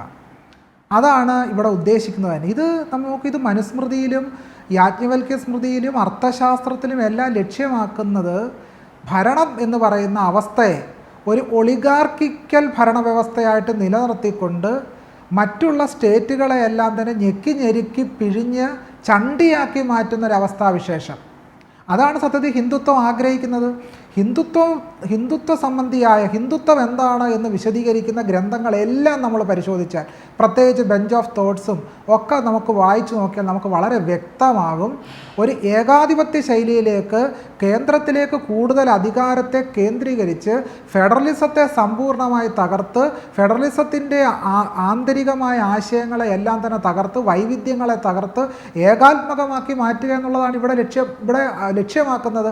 ആ ലക്ഷ്യം സാധൂകരിക്കുന്നതിന് വേണ്ടിയാണ് കേരളത്തെ സമ്പൂർണ്ണമായി ബഡ്ജറ്റിൽ നിന്ന് നീക്കം ചെയ്യുന്ന രീതി. നോക്കൂ, നമ്മൾ സത്യത്തിൽ ഈ രാവിലെ കുട്ടികൾ ചൊല്ലുന്നൊരു പ്രതിജ്ഞ ഉണ്ടല്ലോ, ഇന്ത്യ എൻ്റെ രാജ്യമാണ്. എല്ലാ ഇന്ത്യക്കാരും എൻ്റെ സഹോദരി സഹോദരന്മാരാണെന്നാണ് നമ്മുടെ കുട്ടികളെല്ലാം പഠിച്ചുകൊണ്ടിരിക്കുന്നത്. പക്ഷേ ഇപ്പോൾ നമ്മൾ ചോദിക്കേണ്ട അവസ്ഥയാണ്, കേരളീയർ സത്യത്തിൽ ഇന്ത്യക്കാരാണോ? കേരളം എന്ന് പറയുന്ന സംസ്ഥാനം ഇന്ത്യയിലാണോ ഉള്ളത് എന്ന് കേരളീയർക്ക് ആകമാനം സംശയം തോന്നുന്ന രീതിയിലാണ് പ്രസ്താവനകളെല്ലാം നമുക്ക് കാണുന്നത്. കാരണം കേരളം വേറെ ഏതോ ഒരു ഭൂപ്രദേശമാണെന്നുള്ള മട്ടിലാണ് കാര്യങ്ങൾ പോകുന്നത്. അതിൻ്റെ ബാക്കി പത്രമായിട്ടാണ് നോക്കൂ, ഈ ചാതുർവർണ്ണ ഉന്നത കുല ജാതർ മാത്രം ഭരിച്ചാൽ മതി എന്ന് പറയുന്നതും ഈ ഫെഡറലിസം എന്ന് പറയുന്ന ആശയത്തിന് വളരെയധികം ബന്ധമുണ്ട്. എന്താണ് ആ ബന്ധം എന്ന് പറഞ്ഞാൽ, ഫെഡറലിസം എന്ന് പറയുന്ന ആശയം പ്രാതിനിധ്യ ജനാധിപത്യം എന്ന് പറയുന്ന ആശയവുമായിട്ട് വളരെയധികം അഗാധമായി ബന്ധപ്പെട്ടിരിക്കുന്നു. നോക്കൂ, ഇന്ത്യ ഐക്യരാഷ്ട്രസഭയിൽ അവകാശപ്പെടുന്ന എന്താണ്? ഞങ്ങൾക്ക് കൂടി പ്രാതിനിധ്യം വേണം എല്ലാ കാര്യങ്ങൾക്കും എന്നാണ് ഇന്ത്യ ഐക്യരാഷ്ട്രസഭയിൽ അവകാശപ്പെടുന്നത് അല്ലെങ്കിൽ വാദിക്കുന്നത്. പക്ഷേ നോക്കൂ, കേരളം ആവശ്യപ്പെടുന്ന എന്താണ്? ഞങ്ങൾക്ക് കൂടി ബഡ്ജറ്റിൽ പ്രാതിനിധ്യം വേണമെന്ന് പറയുമ്പോൾ നിങ്ങൾ പിന്നോക്കക്കാരാണെന്ന് പൂർണ്ണമായി തെളിയിച്ചാൽ മാത്രമേ നിങ്ങൾക്ക് പ്രാതിനിധ്യം നൽകൂ എന്ന് പറയുന്നതിൻ്റെ യുക്തി എന്താണ്?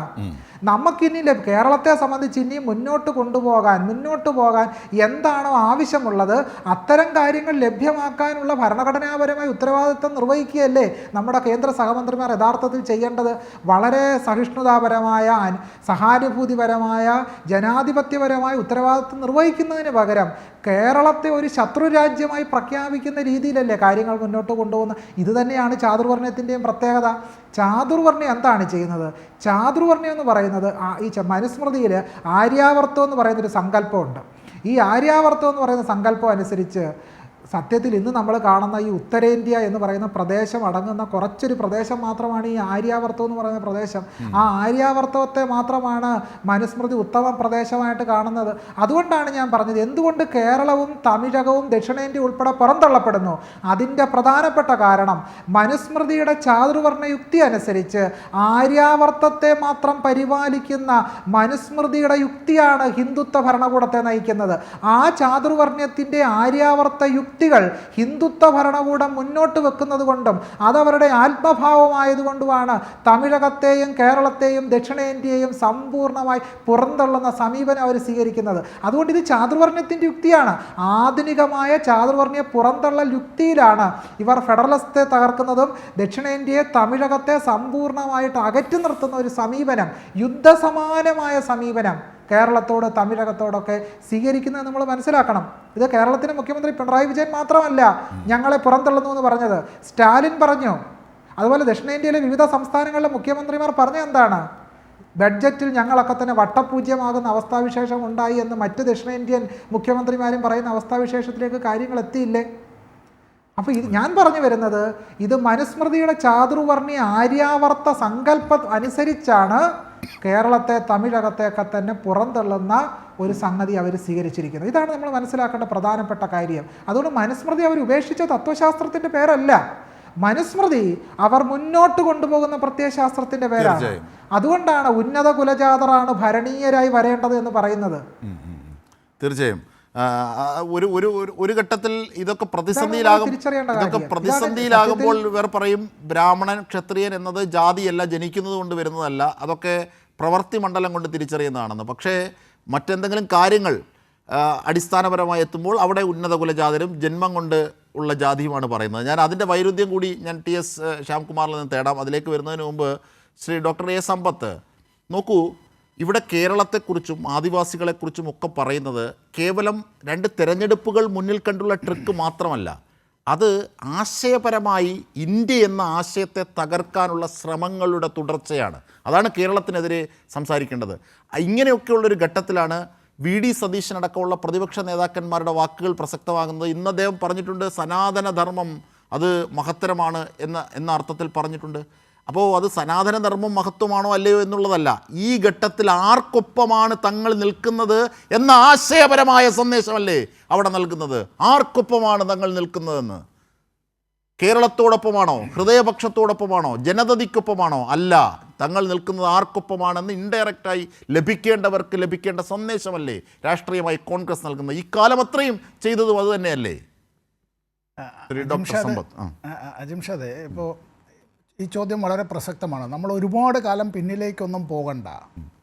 നമ്മൾ മനുഷ്യരാണ് എന്നും വെറും മനുഷ്യരാണ് എന്നും പച്ചയായ മനുഷ്യനാണ് എന്നും മനുഷ്യൻ്റെ ജീവനാണ് ഏറ്റവും വിലപ്പെട്ടത് എന്നും അത് സംരക്ഷിക്കാനായി എന്തും ചെയ്യാനും ഏതറ്റം വരെ പോകാനും മറ്റു മനുഷ്യരുടെ ജീവൻ രക്ഷിക്കാൻ വേണ്ടി സ്വന്തം ജീവൻ പോലും ബലിയർപ്പിക്കാൻ തയ്യാറായി രംഗത്തിറങ്ങുകയും ചെയ്ത ഒരു സമയം വളരെ പിന്നോക്കമൊന്നും പോണ്ട. 2019 കോവിഡ് മഹാമാരി കാലത്ത് ഈ കേരളം ലോകത്തിന് കാട്ടിക്കൊടുത്തൊരു മാതൃകയുണ്ട്.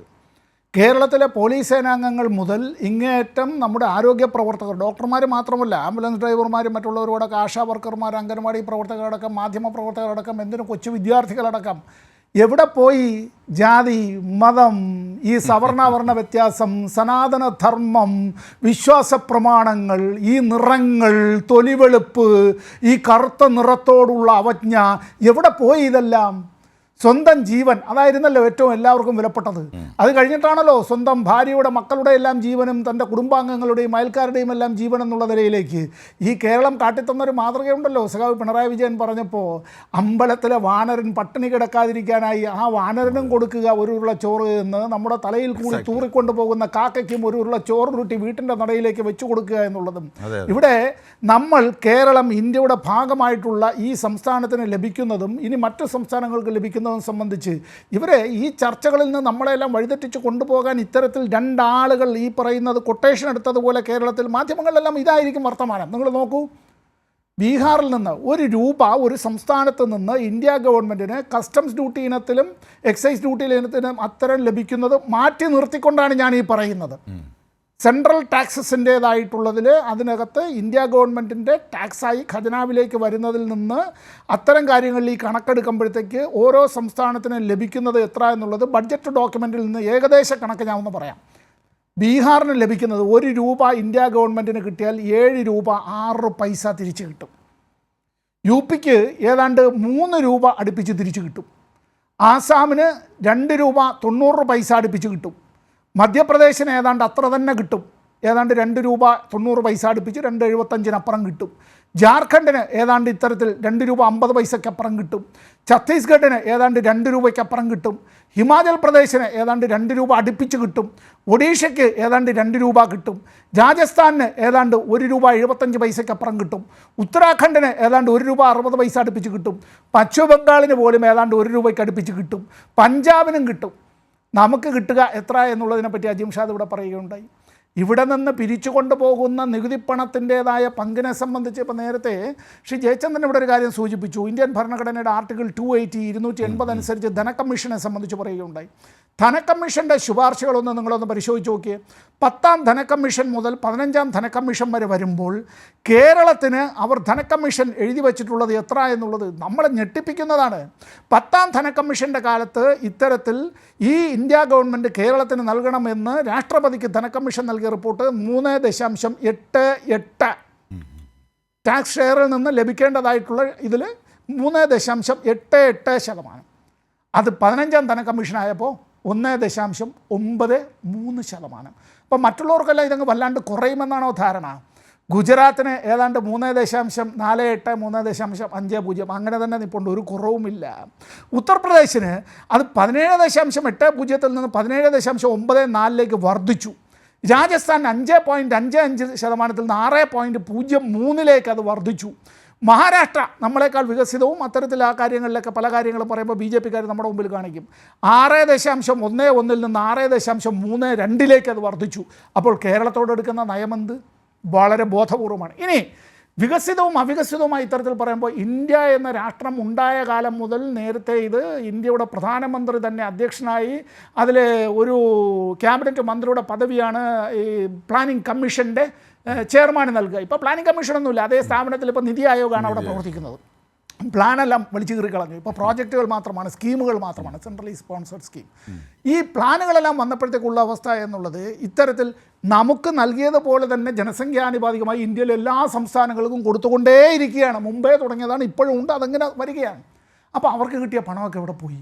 അതെ, ആ പണം എന്നത് കട്ടുകൊണ്ടുപോയി. ആ പണം വന്നത് പല ആളുകളും, അജിംഷാദ് ചർച്ചയുടെ ആരംഭത്തിൽ പറഞ്ഞല്ലോ, പുട്ടടിച്ചു എന്നൊക്കെ പറയുമ്പോൾ ശരി, അത് വയറ്റിലെ വിശപ്പ് മാറ്റാൻ വേണ്ടി അല്ല, അതിനും അപ്പുറം ലൂട്ട്, അബ്സല്യൂട്ട് ലൂട്ടാണ് നടത്തിയിട്ടുള്ളത്. കേരളത്തിൽ ഈ ജനാധിപത്യ പ്രക്രിയയിൽ എല്ലാവരും ഇടപെടുന്നത് കൊണ്ടും ഇത് സുതാര്യമായി എല്ലാവരും അത്തരത്തിൽ വിമർശന ബുദ്ധിയ കാണുന്നത് കൊണ്ടും നാം ആ പണം ഇത് ഉറുമ്പിൻ്റെ കയ്യിൽ കിട്ടുന്ന ധാന്യമണി പോലെ സൂക്ഷിച്ച് അത്തരത്തിൽ കൈകാര്യം ചെയ്തുകൊണ്ട് നാം വിദ്യാഭ്യാസ രംഗത്ത്, പൊതുജനാരോഗ്യ രംഗത്ത്, അങ്ങേയറ്റം നമ്മുടെ സാമൂഹ്യ സുരക്ഷാ രംഗത്തടക്കം നാം നേടിയിട്ടുള്ള കുറേ നേട്ടങ്ങളുണ്ട്. ആ നേട്ടങ്ങൾ നമ്മുടെ കോട്ടങ്ങളായി അവർ പറയുകയാണ്. കൊള്ളയടിച്ചവരും കള്ളത്തരം നടത്തിയവരുമെല്ലാം മിടുക്കന്മാരും സത്യസന്ധമായി ഇതെല്ലാം 2-3 തലമുറകളായി ചെയ്ത കേരളീയരെല്ലാവരും ഇക്കാര്യത്തിൽ മണ്ടന്മാരും എന്നുള്ള നിലയിലേക്ക് പറഞ്ഞാൽ അതിനോട് നമുക്ക് യോജിക്കാനായി കഴിയില്ല. മുട്ടിലിഴയാൻ കേരളം തയ്യാറല്ല. ഇന്ത്യയിൽ ബ്രിട്ടീഷ് സാമ്രാജ്യത്വത്തിനെതിരായി ആദ്യത്തെ ജനകീയ കലാപം നടന്നത് 1721 ആറ്റിങ്ങൽ കലാപമാണ്. ഇന്ത്യയിൽ ആദ്യത്തെ സാമ്രാജ്യത്വ വിരുദ്ധ കലാപം. സായിപ്പിൻ്റെ മുമ്പിൽ മുട്ടിലിഴയുകയല്ല മലയാളി ചെയ്തത്. ഇപ്പോഴും മലയാളി ആരുടെ മുന്നിലും കേരളീയർ മുട്ടിലിഴയാൻ തയ്യാറല്ല. പിന്നാണോ ഈ അഭിനവ സായിപ്പന്മാർ അല്ലേ? അത്രേ ഉള്ളൂ. ശ്രീ എം ജയചന്ദ്രൻ, അതായത് കോൺഗ്രസ് ഇവിടെ ശരിയാണ്, ബജറ്റിന് ശേഷം, ബജറ്റിൻ്റെ പ്രഖ്യാപനത്തിന് ശേഷം കൃത്യമായ രീതിയിൽ കേരളം പറയുന്നത് ശരിയാണ്, കേരളത്തെ അവഗണിച്ചു എന്നൊക്കെ UDF MP-മാർ, അത് കൊടിക്കുന്നിൽ സുരേഷ് ആയിക്കോട്ടെ, എന്താണ് ഫ്രാൻസിസ് ജോർജ് ആയിക്കോട്ടെ, RSP നേതാവായിക്കോട്ടെ ഒക്കെ പറഞ്ഞു. പക്ഷേ ഇവരാരും ഇതിനെ ഫലവത്തായ ഒരു പോരാട്ടമായി കേരളം ഉയർത്തിയപ്പോൾ ഉണ്ടായിരുന്നില്ല. ഈ ജാതീയത പ്രചരിപ്പിച്ച് ഈ ഉന്നത കുലജാതത്വം എന്ന കാര്യം പ്രചരിപ്പിക്കുന്ന ഘട്ടത്തിലും അവരൊക്കെ കോൺഗ്രസും അല്ലെങ്കിൽ UDFൻ്റെ നേതാക്കന്മാരും ഒക്കെ മുമ്പോട്ട് വെക്കുന്ന സന്ദേശം ആർക്കനുകൂലമാണ് ശ്രീ എം ജയചന്ദ്രൻ? അജിംഷാദ്, ഇവിടെ മറ്റൊരു കീ ഫാക്ടർ ഉണ്ട്. നമ്മൾ ഏതാണ്ട് പറഞ്ഞു പോകുന്നതല്ലാതെ അതിലേക്ക് കേന്ദ്രീകരിക്കാതെ പോകുന്ന ഒരു പ്രധാനപ്പെട്ട വിഷയം. ഇന്നലെയാണ് യൂണിയൻ ബജറ്റ് അവതരിപ്പിച്ചത്. മിനിഞ്ഞാന്നാണ് എക്കണോമിക് സർവേ അവതരിപ്പിച്ചത് പാർലമെന്റിൽ. ആ എക്കണോമിക് സർവേയിൽ എന്താണ് കേരളത്തിനെ കുറിച്ചുള്ള പരാമർശം?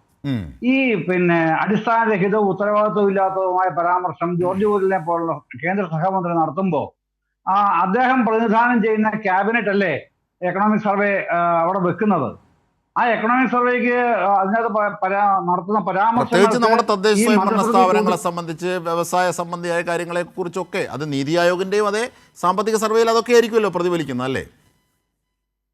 അതെ, അല്ല, അവിടെ ആ എക്കണോമിക് സർവേയിലെ ഉള്ളടക്കത്തെ കുറിച്ച് ഈ മന്ത്രിസഭയുടെ കൂട്ടുത്തരവാദിത്വ ഇല്ലായ്മയുടെ പ്രതിഫലനമാണോ അപ്പോ ജോർജ് കുര്യന്റെ വാക്കുകളിലൂടെ പുറത്തു വരുന്നത്? 1. 2, ഏതായാലും ജോർജ് കുര്യൻ പറയാതെ പറയുന്ന അല്ലെങ്കിൽ പറയാതെ അംഗീകരിക്കുന്ന ഒരു പരമസത്യമുണ്ട്. അതെന്താണ്? നമ്മൾ പുറകോട്ടാണെന്ന് നമ്മൾ വാദിക്കണം എന്നാണല്ലോ അദ്ദേഹം ആവശ്യപ്പെടുന്നത് ഇങ്ങോട്ട്. എന്ന് പറയുമ്പോൾ അതിന്റെ മറുപുറം എന്താ? നമ്മൾ മുന്നോട്ടാണ് എന്നുള്ള കാര്യം ഈ ജോർജ് കുര്യൻ അടക്കം, കേരളത്തിലെ BJP നേതൃത്വം അടക്കം, യൂണിയൻ ഗവൺമെന്റിലെ 2 സഹമന്ത്രിമാരടക്കം ദേശീയ തലത്തിൽ അംഗീകരിക്കപ്പെട്ടിരിക്കുന്നു എന്നുള്ള വസ്തുത പറയാതെ മാത്രമല്ല മലയാളി BJP-ക്കാർ മനസ്സിലാക്കേണ്ട മറ്റൊരു കാര്യം കൂടിയുണ്ട്. അതായത് കേരളത്തോട് ബോധപൂർവമായ ഒരു രാഷ്ട്രീയ അവഗണന ഉണ്ട്. അതിന്റെ ഭാഗമായിട്ടാണ് ഈ ഫണ്ടുകൾ തരാത്തത്. കേരളത്തിന്റെ കാര്യത്തിലും അതെ. കാരണം അജിംഷാദെ, സോറി ടു ഇന്ററപ്റ്റ്, അതൊരു അവഗണനയല്ല. It is political vendetta and political arrogance. അതെ, political arrogance and political vendetta. അതെ, അതൊരു രാഷ്ട്രീയമായ ഗുണ്ടായിസം തന്നെയാണ്, അല്ലെങ്കിൽ അതൊരു വെട്ടിനിരത്തൽ തന്നെയാണ്. യഥാർത്ഥത്തിൽ അത്തരത്തിലുള്ള പ്രവർത്തികൾ ചെയ്യുന്നു എന്നതിൻ്റെ അർത്ഥം സൂചിപ്പിക്കുന്നത്. നോക്കൂ, കേരളിൻ്റെ കാര്യത്തിലും ഇതേ ഇടങ്കോലാണ് ഇട്ടത്. പൂനെ ഹൈദരാബാദിലേക്കും പൂനെയിൽ നിന്ന് അഹമ്മദാബാദിലേക്കുമൊക്കെ ഒരു അതിവേഗ പാതകളുണ്ട്. പോരാത്തതിന് സമാന്തരമായി ഒന്നുകൂടിയുണ്ട്. അപ്പോഴാണ് കേരളം പോലെ ഇത്രയും ഡെൻസിറ്റി പോപ്പുലേറ്റഡ് ആയ സ്ഥലത്ത് കേരളയിൽ വേണ്ട എന്ന അവകാശവാദം മുമ്പോട്ട് വെക്കുന്നത്. അപ്പോൾ അതിനൊക്കെ ആയിരുന്നു കോൺഗ്രസ് അതൊക്കെ ശ്രീ എം ജയചന്ദ്രൻ. അതെ, അതിനകത്ത് കാണേണ്ട ഒരു പ്രധാനപ്പെട്ട കാര്യം കേരളത്തിലെ BJP നേതാക്കന്മാരുടെ ആ സംഘടനയുടെ കേരളത്തിലെ നിലപാടുകളുടെ കേരള വിരുദ്ധത താരതമ്യപ്പെടുത്തേണ്ടത് എങ്ങോട്ടാണെന്ന് അറിയാമോ? തമിഴ്നാട്ടിലും കർണാടകത്തിലും തെലങ്കാനയിലും ആന്ധ്രയിലുമുള്ള BJP നേതാക്കന്മാർ ഒരു പ്രശ്നം വരുമ്പോൾ അവിടെ സംസ്ഥാനത്തിന് വേണ്ടി എത്ര വീറോടെയാണ് വാദിക്കുന്നത് എന്നുള്ളത് നോക്കി പഠിക്കണം കേരളത്തിലെ BJP നേതാക്കന്മാർ. അവർ എത്രയും ഊർജ്ജസ്വലരായി അങ്ങേയറ്റം വൈബ്രന്റ് ആയി അവരുടെ നാട്ടിലെ ആവശ്യങ്ങൾക്ക് വേണ്ടി ഗവൺമെന്റ് ഏതുമാവട്ടെ, സ്റ്റാലിനാവട്ടെ പിന്നെ അതെ, കാരണം കേരള വിരുദ്ധമായി നീക്കങ്ങൾക്ക് കേരളത്തിലെ BJP-ക്കാർ പച്ചക്കൊടി കാട്ടുമ്പോൾ തമിഴ്നാട്ടിലെ അണ്ണാമലയ്ക്ക് അത് കാട്ടാനാകില്ല. അല്ല, അത് അവരാ സ്റ്റേറ്റിന് വേണ്ടിയാണ് ചെയ്യുന്നത്. ഒന്ന്. മറ്റൊന്ന്, മറ്റു പ്രധാനപ്പെട്ട കാര്യം, മറഞ്ഞു പോകുന്ന മറ്റൊരു പ്രധാനപ്പെട്ട കാര്യം അജിംഷാദെ, 23-24 പിന്നെ എക്കണോമിക് സർവേയിൽ പറഞ്ഞിരുന്നത് ഇന്ത്യയുടെ വളർച്ചാ നിരക്ക് എത്രയാണെന്ന് അറിയുമോ? 8.4. ഇപ്പോഴത്തെ മിനിയാന്ന് പാർലമെന്റിൽ വെച്ച എക്കണോമിക് സർവേയിൽ എത്രയാണ് പ്രൊജക്ഷൻ വരുന്നത് അറിയാമോ? അതാണ് അത്ഭുതകരമായിട്ടുള്ള കാര്യം. ആരും ചർച്ച ചെയ്യുന്നില്ല. 6.4, മാക്സിമം 6.8. അപ്പൊ എങ്ങനെയാണ് ഇങ്ങനെ താഴേക്ക് വരുന്നത്? അങ്ങനെ താഴേക്ക് വരുമ്പോൾ എങ്ങനെയാണ് 2047 നാം ഡെവലപ്ഡ് ആവുന്നത്, വികസിച്ച രാഷ്ട്രമായി? തീർച്ചയായും സമയപരിമിതി കൊണ്ടാണ് ഞാൻ ഇടപെടുന്നത്. ശ്രീ ഡോക്ടർ TS ശ്യാംകുമാർ, നോക്കൂ, ഇവിടെ കാണേണ്ട പ്രസക്തമായ കാര്യങ്ങളാണ് ഇതൊക്കെ. കാരണം ഈ രീതിയിൽ ജാതി വെറിയും ഈ രീതിയിൽ അടിസ്ഥാന വർഗത്തോട് ചൂഷണത്തിൻ്റെ ദുർമേധസ്സില്ലാത്ത ഹൃദയവർഗത്തോട്, അതാണ് പട്ടികജാതി പട്ടികവർഗം എന്നതുകൊണ്ട് ഞാൻ ഉദ്ദേശിക്കുന്നത്. അപ്പോൾ അതൊരു ഭരണക്രമത്തിൻ്റെ ഭാഗമായാണ് നമ്മൾ പട്ടികയിൽപ്പെടുത്തിയിരിക്കുന്നത്. പക്ഷേ അത് പൂർവ്വകാലത്ത് അവരെ അടിച്ചമർത്തിയതിൻ്റെ ഭാഗം അത് ഉണർത്തിയെടുക്കാനാണ്. അവർ യഥാർത്ഥത്തിൽ ഈ നാടിൻ്റെ അടിസ്ഥാന വർഗമാണ് അവർ. അതുകൊണ്ട് ഹൃദയജാതിയും ഹൃദയവർഗവുമാണ്. എല്ലാവർക്കും അവരോട് അത്തരത്തിൽ ബന്ധിതമായ കടമയുണ്ട്. അപ്പോൾ അങ്ങനെയുള്ള ഒരു സമൂഹത്തെ ഇടിച്ചു താഴ്ത്തുന്നവർ എങ്ങനെയാണ് ഡെവലപ്ഡ് ആവുന്നത്? മാത്രമല്ല, ഈ ബ്രാഹ്മണ്യം എന്നതും ക്ഷത്രിയഭാവം എന്നതും ശൂദ്രഭാവം എന്നതൊന്നും ജന്മനാ ഉള്ളതല്ല, അതൊക്കെ കർമ്മങ്ങളിൽ വരുന്നതാണെന്ന് പറഞ്ഞിട്ട് പിന്നെ എങ്ങനെയാണ് ഈ ഉന്നത കുലജാതത്വം വരുന്നത്? സുരേഷ് ഗോപിയുടെ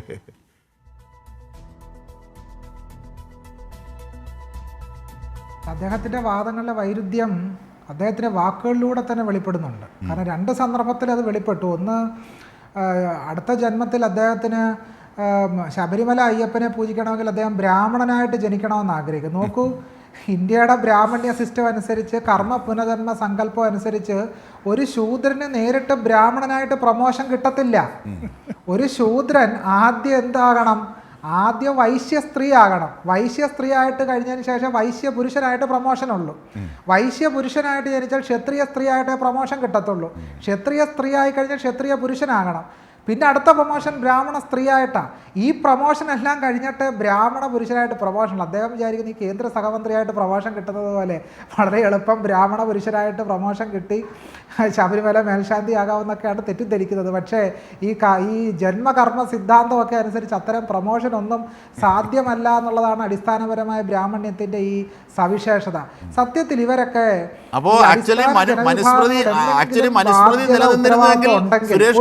ഭരണാധികാരി പോലും ആവാനാകില്ല. ഒരു യൂണിയൻ സഹമന്ത്രിയാണെങ്കിൽ പോലും അതുപോലും ആകാൻ കഴിയില്ല, അല്ലേ? ഇല്ല, കഴിയില്ല. മനുസ്മൃതി അനുസരിച്ച് കഴിയുകയില്ല എന്നുള്ളതല്ലേ യാഥാർത്ഥ്യം. ഇന്ത്യയുടെ ഒരു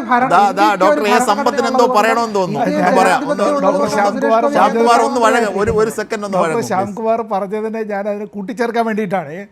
ഈ ശ്രീനാരായണ ധർമ്മപരിപാലന യൂണിയൻ്റെ കുന്നത്തുനാട് അവർ നിന്ന് SNDP യൂണിയൻകാർ പ്രസിദ്ധീകരിച്ചിട്ടുള്ളൊരു പുസ്തകത്തിൽ നിന്നുള്ളൊരു പരാമർശമാണ്. അതിൽ ശ്രീനാരായണ ഗുരു തന്നെ പറഞ്ഞിട്ടുള്ള കാര്യമാണ്. അദ്ദേഹത്തിൻ്റെ അവസാന നാളുകളിൽ അദ്ദേഹം പറഞ്ഞിട്ടുള്ള കാര്യം ഞാൻ പറയുകയാണ്. സനാതനികൾക്ക് സ്വാതന്ത്ര്യം കിട്ടി രാജ്യഭാരമേറ്റാൽ അവർ സ്മൃതി നോക്കിയായിരിക്കില്ലേ ഭരിക്കുക. അങ്ങനെയുള്ള ഭരണത്തിൽ ശൂദ്രനും ചണ്ടാളനും നീതി ലഭിക്കുമോ? ശ്രീനാരായണ ഗുരു ചോദിച്ചു. ഷാർപ്പാണ് ഗുരു, എപ്പോഴും അങ്ങനെയാണ്, ഷാർപ്പാണ്. നമ്മളെപ്പോലും അതിശയിപ്പിച്ച് കളയും. കാരണം ജാതി ചോദിക്കുന്ന ആളിനോട് കണ്ടിട്ട് മനസ്സിലായില്ലെങ്കിൽ പിന്നെ പറഞ്ഞാൽ എങ്ങനെ മനസ്സിലാകുമെന്ന്. അത് മനുഷ്യജാതിയാണെന്ന് കണ്ടിട്ട് മനസ്സിലായില്ലെങ്കിൽ പിന്നെ പറഞ്ഞാൽ വളരെ ഭയങ്കര സെൻസിബിളായ മനുഷ്യനായിരുന്നു. TS ശ്യാംകുമാർ, തുടരാം. അല്ല, ഒരു സമ്പത്ത് വളർന്നത് വളരെ കൃത്യമായ നിരീക്ഷണമാണ് അദ്ദേഹം പറഞ്ഞത്. നാരായണ ഗുരുസ്വാമി വളരെ കൃത്യമായിട്ട് പറഞ്ഞല്ലോ, രാമാദികളുടെ കാലത്തായിരുന്നുവെങ്കിൽ നമുക്ക് ശംഭൂകൻ്റെ ഗതിയാകുമായിരുന്നു എന്നാണ് പറഞ്ഞത്. കാരണം ശംഭൂകൻ ഒരു ശൂദ്രനായിരുന്നല്ലോ. അപ്പോൾ ശൂദ്രൻ്റെ ഗതി എന്താണെന്ന് വാൽമീകി രാമായണത്തിൽ നിന്ന് തന്നെ വളരെ വ്യക്തമായിട്ട് തെളിയിക്കപ്പെടുന്നുണ്ട്. അപ്പോൾ ശൂദ്രന് ഒരു ഗതിയും പരഗതിയും മനുസ്മൃതി അനുവദിച്ചിരുന്നില്ല എന്നുള്ളതാണ് യാഥാർത്ഥ്യം. അപ്പോൾ വ്യവഹാരമാല എന്ന് പറയുന്ന ഗ്രന്ഥത്തിൽ പറയുന്നത്, ഒരു ശൂദ്രൻ ബ്രാഹ്മണനെ പോലെ പൂണൂലും ധരിച്ച് നടന്നാൽ ആ ശൂദ്രന് രാജാവ് കഠിന ശിക്ഷ കൊടുക്കണമെന്നാണ് വ്യവഹാരമാല എന്ന് പറയുന്ന സ്മൃതി ഗ്രന്ഥം പറയുന്നത്. ശൂദ്രന് സ്വന്തമായിട്ട് ആഗ്രഹങ്ങൾ പോലും ശിക്ഷയ്ക്ക് അർഹമാണ്, അല്ലേ? ആ മാനദണ്ഡത്തിൽ?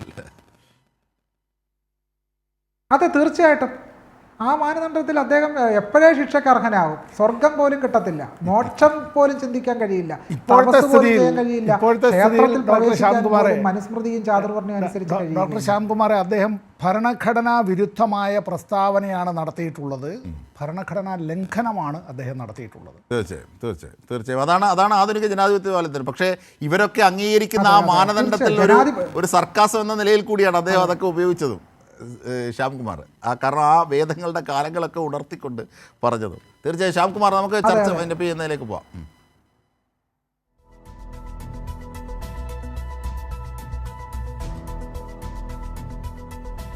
തീർച്ചയായും ഇങ്ങനെ ജാതി പറഞ്ഞും ഉന്നത കുലജാതത്വം പറഞ്ഞും മനുസ്മൃതിയെ പുകഴ്ത്തിയും കേരളത്തെ അപമാനിച്ചും അർഹമായ പല വിധത്തിലുമുള്ള അവകാശങ്ങളെ നിഷേധിച്ചുമുള്ള പോക്ക് എങ്ങോട്ടേക്കാണ്? അതിന് രാഷ്ട്രീയമായി എന്തു മറുപടി കൊടുക്കണം? അതിന് രാഷ്ട്രീയമായി എങ്ങനെയാണ് കേരള ജനത ഒന്നിക്കേണ്ടത് എന്നതൊക്കെ കേരളത്തിലെ പ്രതിപക്ഷമടക്കം ആലോചിക്കേണ്ടതിൻ്റെ പ്രസക്തി കൂടിയാണ് ഇപ്പോൾ ഡോക്ടർ എ സമ്പത്ത് മുൻ MP പറഞ്ഞത്. ഇത് ഭരണഘടനാ വിരുദ്ധമാണ്, ആധുനിക സമൂഹത്തിന് യോജിച്ചതല്ലെന്ന്. തീർച്ചയായും ചർച്ചയിൽ പങ്കെടുത്ത ഡോക്ടർ TS ശ്യാംകുമാർ, ഒപ്പം ഷാവു പ്രസാദ്, ഒപ്പം M ജയചന്ദ്രൻ എന്നിവർക്ക് വളരെ നന്ദി. News and ന്യൂസിനോടൊപ്പം.